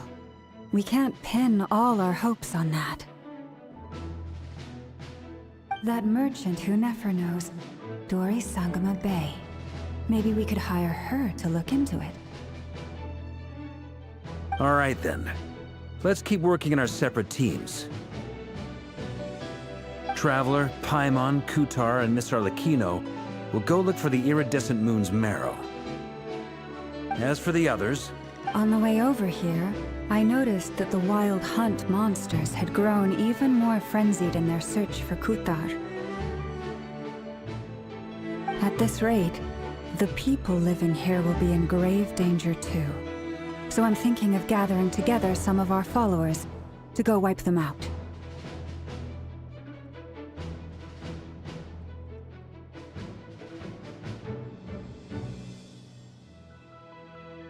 I'll head back to the curatorium and meet up with the boss.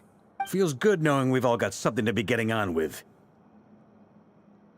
Given that the Wild Hunt has been a lot more active lately, the Lightkeepers have likely begun their own operations too. If that is the case, someone will need to pass the news on to Flint's. I'll hold the fort for now, then discuss our next move with Flint's, Aino, and Anefa when they get back. All right then. Well, the clock's ticking. If that's everything, we'll be on our way. We'd better get moving too. We'll try to buy you as much time as we can. Relax. Just do your thing. Now, I decided to call in some backup since things are getting so hairy. Our reinforcements should be here any minute now. Stay safe, everyone. Dismissed.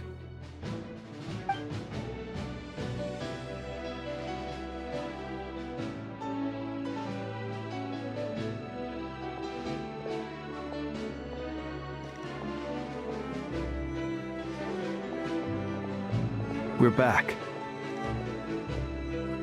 Did we get here a little early? Or a little... A tad late. The others have already set off. To summarize, our resident moon goddess has found us a new ally, and Boss Nefer has uncovered some promising info. Everything going smoothly on your end? Not great. I don't know how long we can stall them for.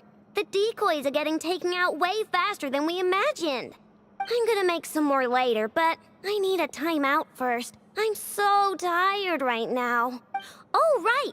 Inefa, could you fill in Uncle Varka on what we just discussed with Flint's? Sure. Uncle Varka, you previously told us about how when you went to investigate a source of the Wild Hunt in Amsvartnir, you discovered that it was just a diversion. But according to Flint's intel, several outbreaks of the Wild Hunt had already occurred in Nod-Crai in the period leading up to that. That was before Rerear had regained his body, when he was far from regaining his full strength. In other words, in theory at least, he still lacked the means to act in two places at once.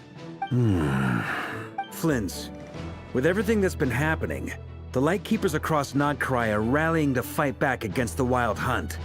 They're gonna need your help. I know, I'm sure you're capable of coming up with something far more effective than decoys. But for now, you should stay here and get some rest. and Effa and I will head back over to Amsfartnir to see if there's anything I missed. I told you Uncle Barker would say that, didn't I? A deal is a deal. Not a word about my snack intake for the next week. Database updated. Reliability of Aino's predictions increased. What does that mean?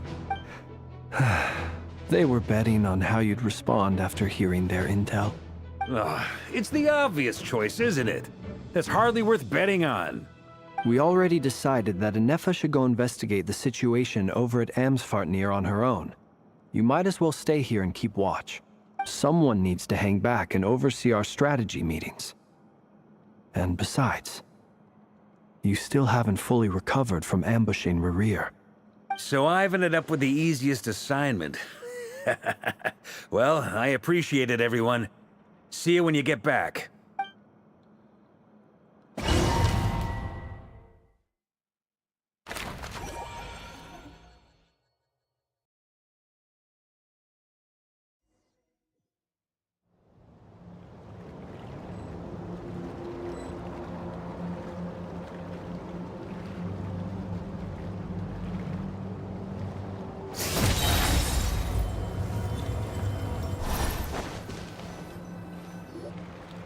Here, this will serve as a good spot to cross over. Arlecchino, hold up a second. Since you brought us all this way, would you mind telling us what you've got planned? We still haven't got the slightest idea what's going on here. And if even Columbina doesn't know where the iridescent moon's marrow is, how do you? Simple.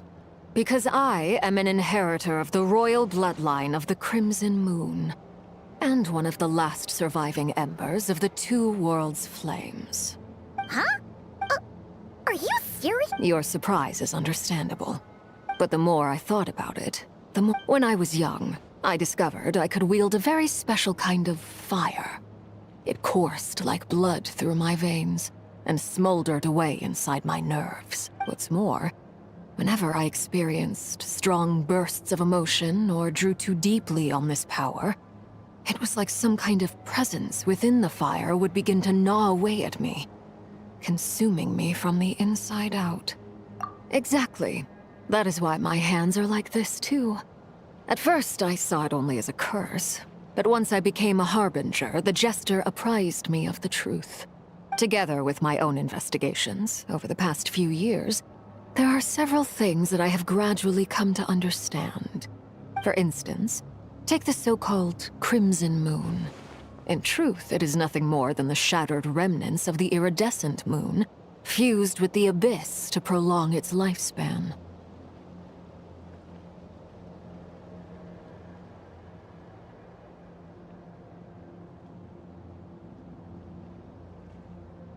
Since this blood flame was bestowed upon me by the Crimson Moon, it is a fusion of the iridescent moon's former power and the corruption of the Abyss. You all understand the nature of the Abyss well enough. I draw upon its power, and in return, it hungers for my soul. This strange blackness is the mark of corruption it has left behind. If I recall correctly, you once told me that if the corruption ever made it to your heart, you'd become a completely different person. Yes, and that's the reason I'm always careful not to push my power too far. It's essentially a never-ending tug-of-war. Whew. Sounds intense. Anyway, the rest of my story can wait. Paimon has a question. So, the Crimson Moon that the Carians used to worship was actually... Does that mean that the Carians were to the Crimson Moon as the Frost Moon Scions are to the Frost Moon? So much of that history has been lost. We have no way of knowing exactly what they were like. But I would suspect that the Conrians weren't as devout in their moon worship as it might appear. The iridescent moon's remains simply served as their link to the Abyss. Later on, perhaps someone discovered a way to make direct contact with the Abyss. Or maybe there was some kind of ideological divide.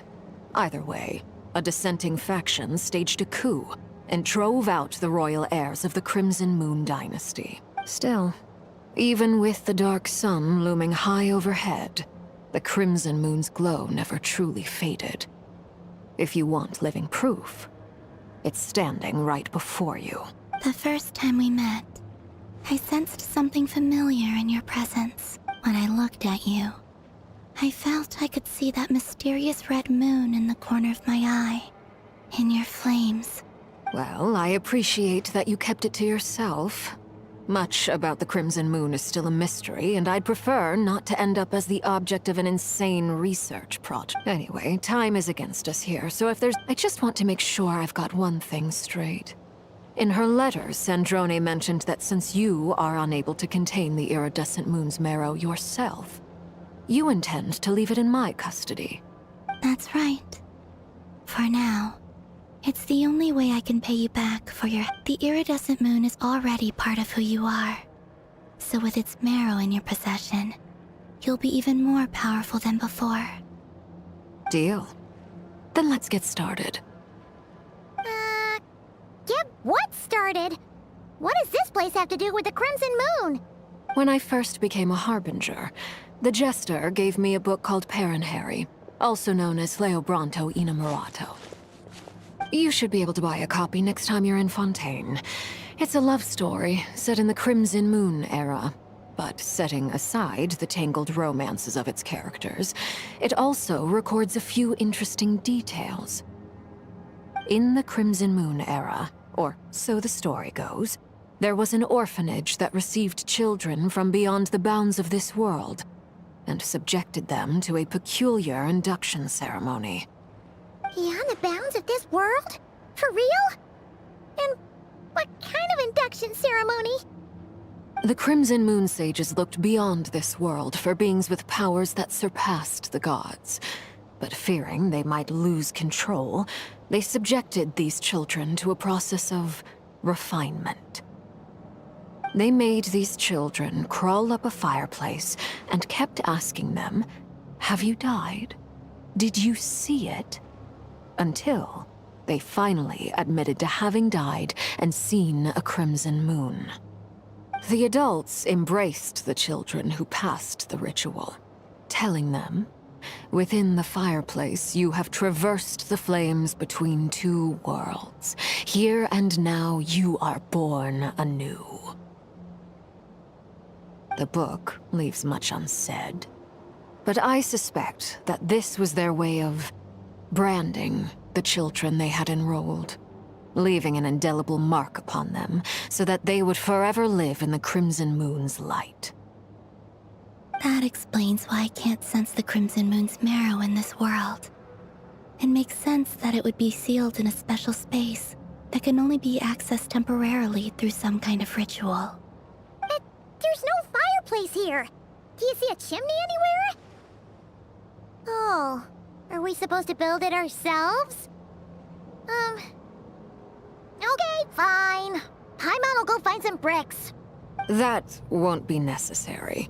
The fireplace is purely symbolic. The key to the ritual is crossing the flames between two worlds. In other words, the flames that burn within me. Those burned away by such flames leave behind a kind of ghostly afterimage in the world. In the days of Conria, people believed they could be used to bridge the gap between the two worlds of life and death. In short, I can open a passage to that space for you. That's the easy part. The catch is I'll need to stay on this side to keep the passage open, so I won't be able to come with you. Once you're... Very well. Then I'll open it up. Traveler, spare me a little more moonlight if you would.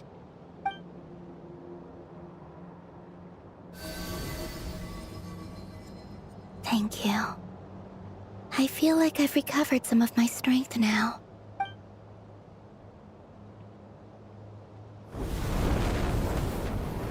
Mistress of the seven hues of ages past, great mother of the present, crimson-clad sovereign of the two realms, by fire severed, by fire renewed, I offer myself now and beseech your descent.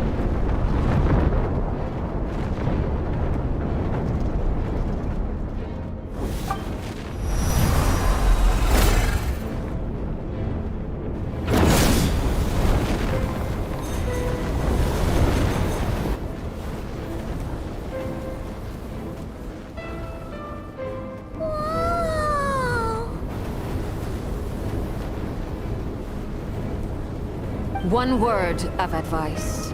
As you're crossing over, no matter what voices you hear, do not answer.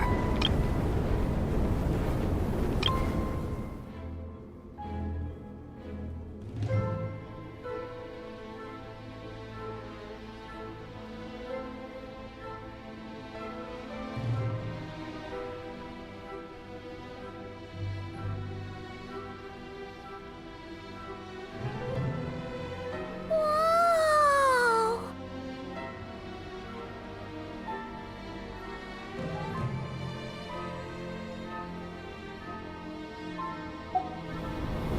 Got it!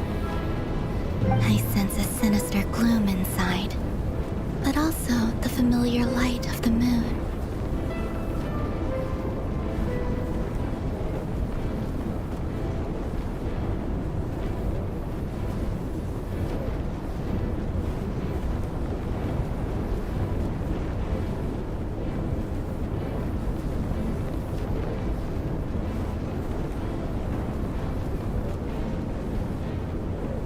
I feel that I am about to meet an old friend who has changed beyond all recognition.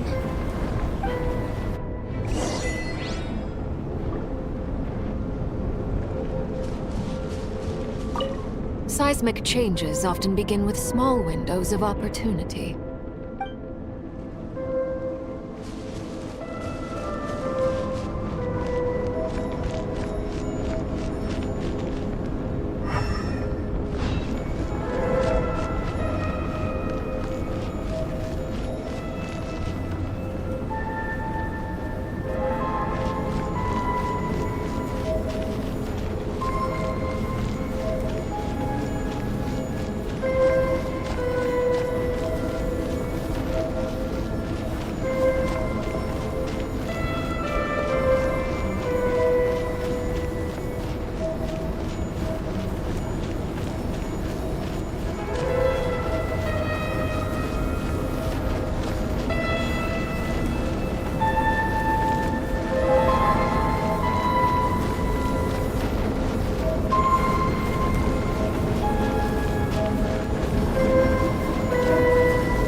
Is that the abyss?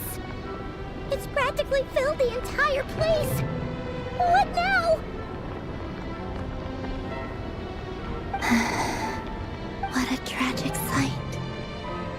Fragments of your broken body, seized by the abyss, and hung up aloft like mummified remains. Careful! There's something spooky about this place.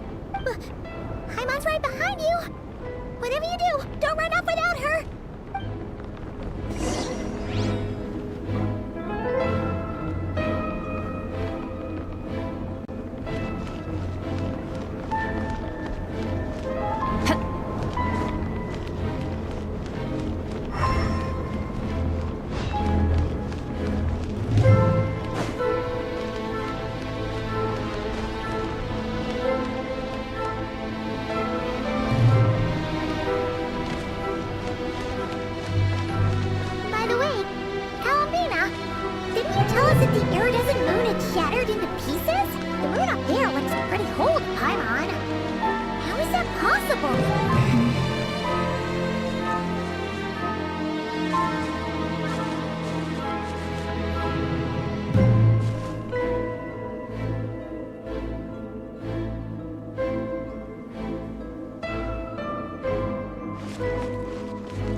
ended like I thought. It was only a facade.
Sensing anything up there.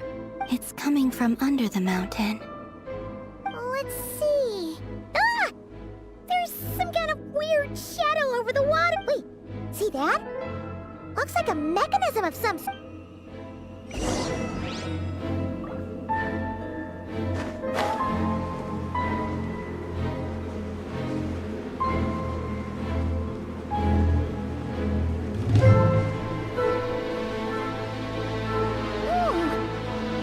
A device from the time of Kalia. Maybe people once came here to study the Crimson Moon's domain, and they left this behind. Oh, if we can activate it, we might find some clues.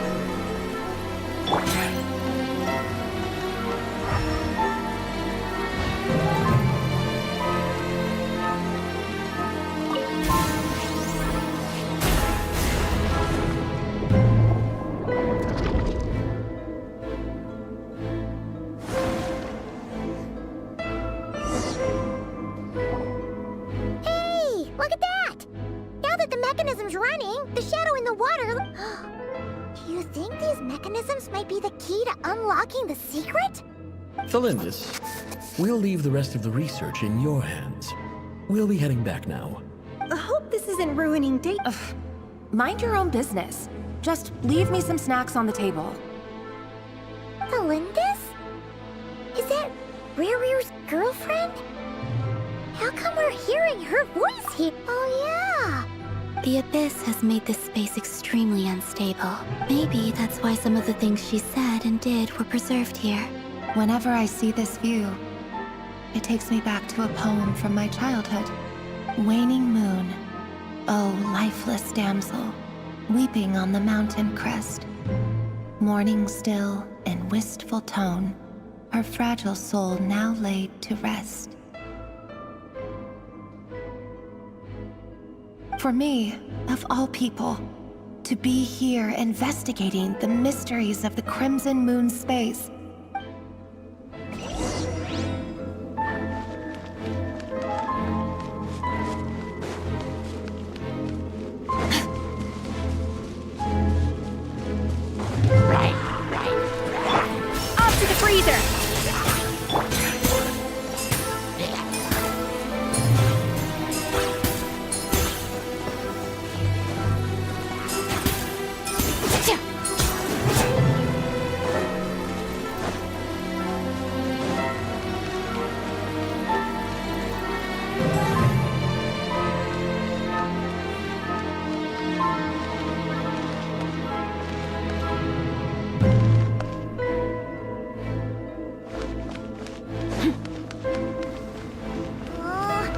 the Abyss has messed up this mechanism.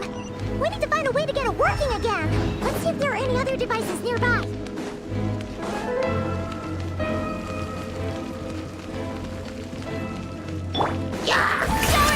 Show no mercy! Adaptive frost!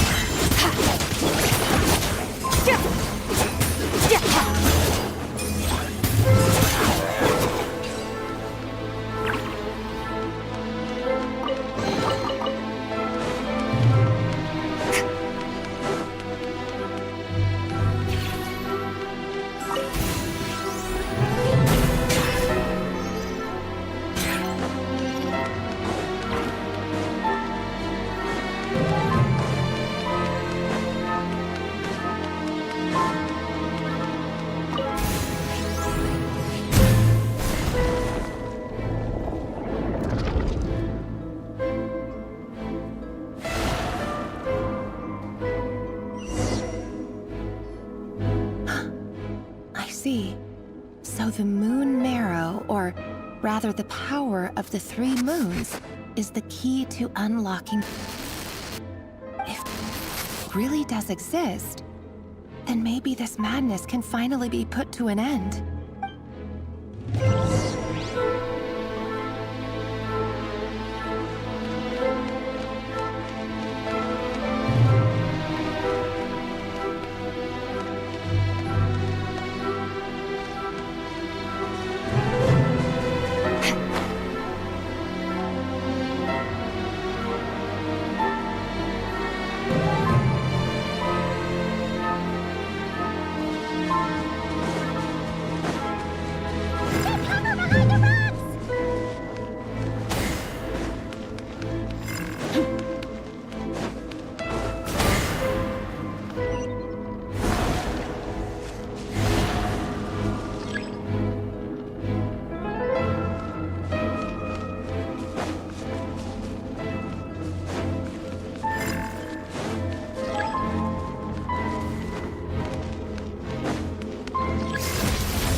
With the Abyss inhibitors in place, I should be able to access the chamber with them. Oh, Rerir.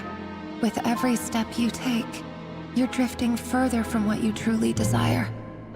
But you're not the root of the problem. Ever since that outsider set foot in Conria, the Vinster King has sunken deeper into madness. If only I could get my hands on that outsider.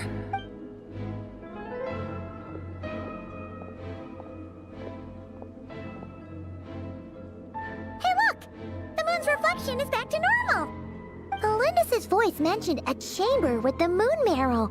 It must be. Then there's no time to lose.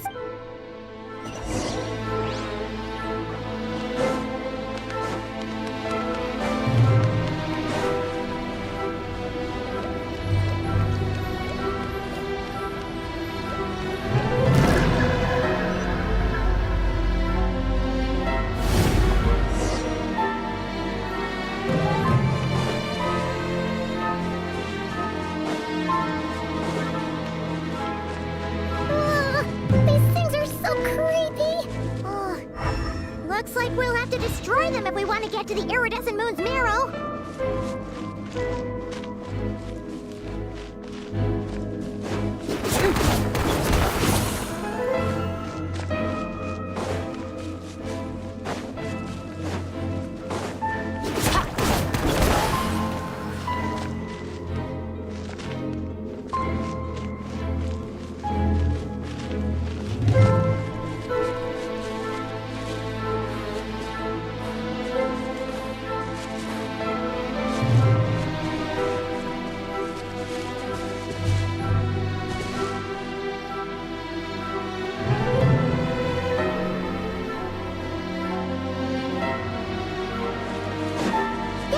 The iridescent moon's mirror! Oh, we'll need to destroy these things before we can reach it!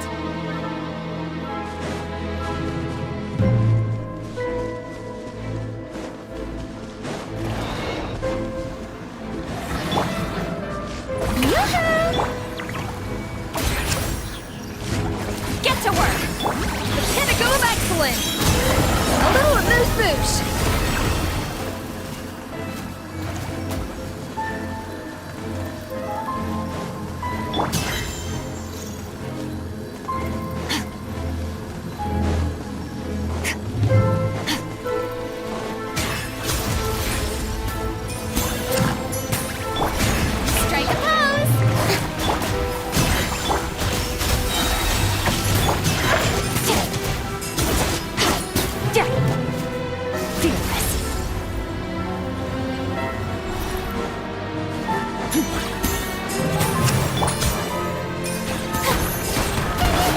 We're so close!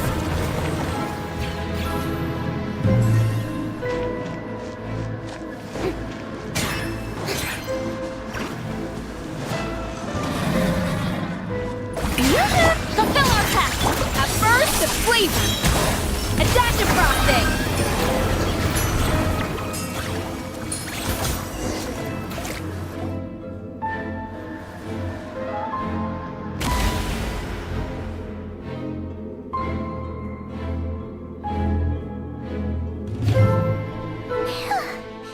The iridescent moon's marrow, still burning away like an undying flame, yet now contaminated by the abyss. If we can purify the abyssal power within,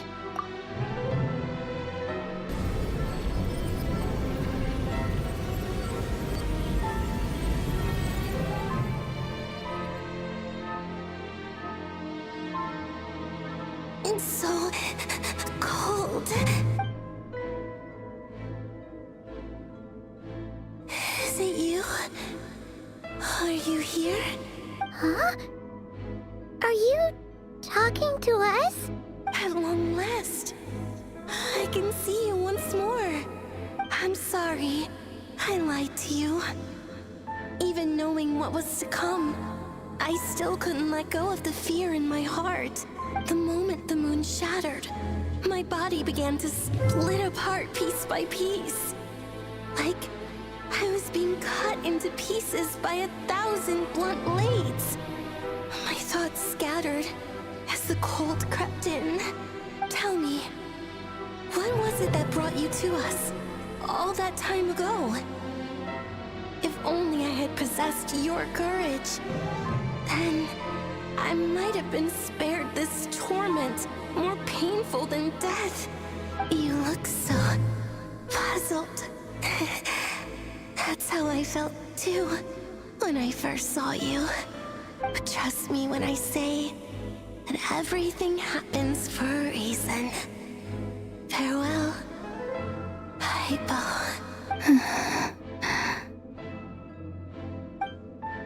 What was that all about? Was that the goddess of the iridescent moon? It sounded like she was speaking to a long-lost friend. But perhaps she took me for the goddess of the frost moon she once knew. For a fading soul like hers, our auras must be too similar to tell apart. But anyway, we've got the iridescent moon's marrow now. Alright, time to leave this place and meet back up with Arlecchino.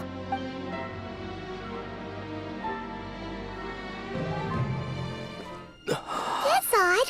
This place looks different than when we came in. Waning moon, Huh? oh lifeless damsel. Oh.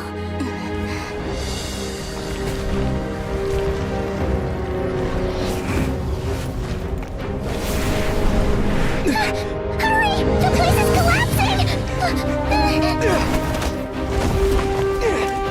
It wants to trap us here. Who's it? The abyss? Now we've taken the moon marrow. All that's left here is a dark will. It will show us no mercy.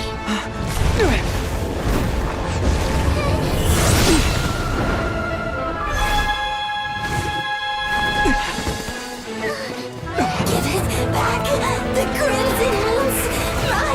My marrow! My heart!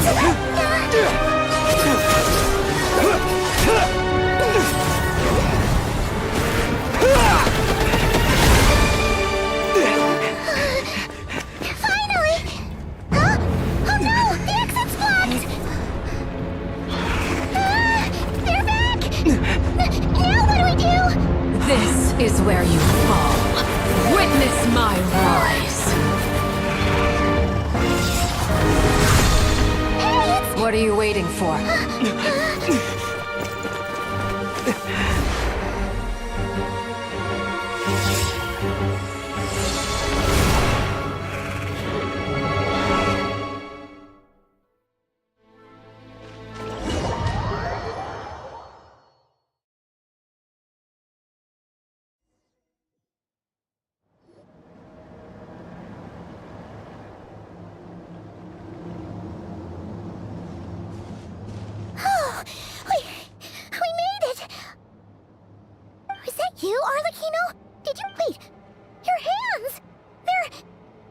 Oh, this? Don't worry. It's a small price to pay. The Abyss wanted to trap you inside, and I defied its will by bringing you out. No wonder it's a little angry. No. I have paid the price, albeit a small one, and it cannot be undone. My hands have already fused with the Abyss. Purification would simply destroy whatever's left of them. But you're... Oh... We're so sorry, Arlecchino. As much as I'd like to call it a favor, the truth is I was simply holding up my end of the deal. Well, Columbina. Yes, you did your part. And as promised, I will leave the iridescent moon's marrow in your care.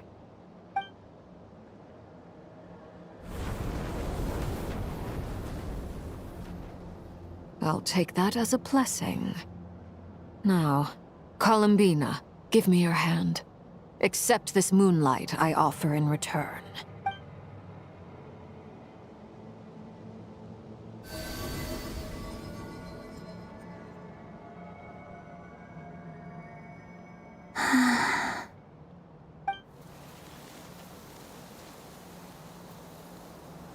Feeling stronger? Hey,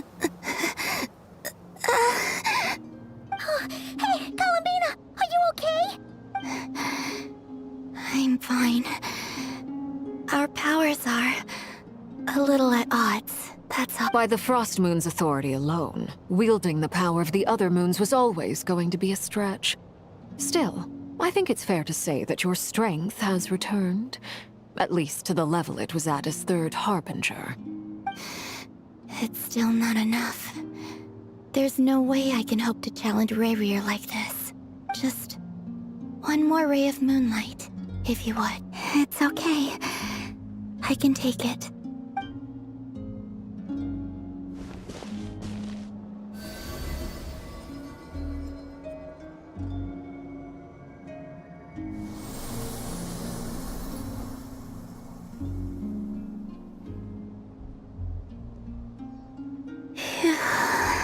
How about now?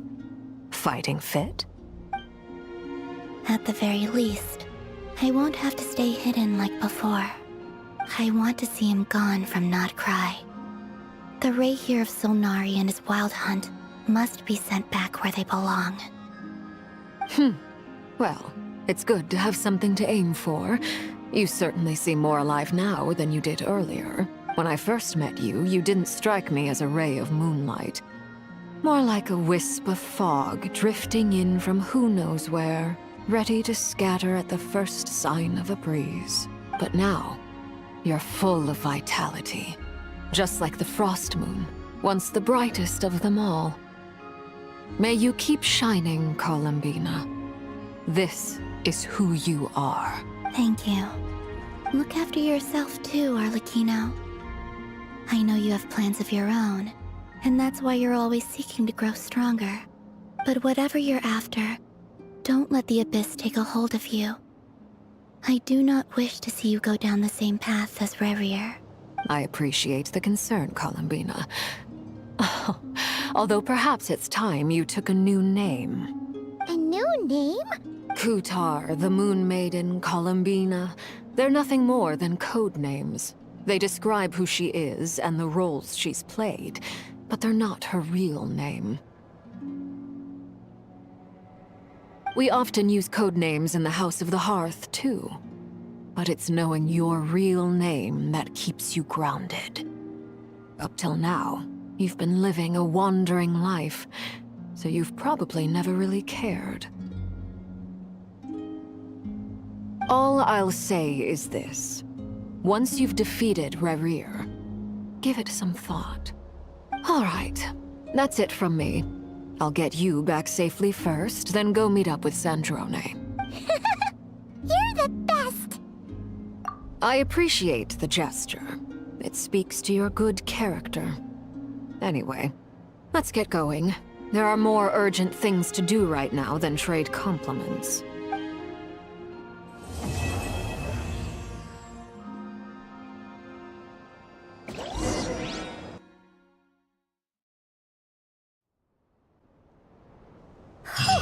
It was a close call.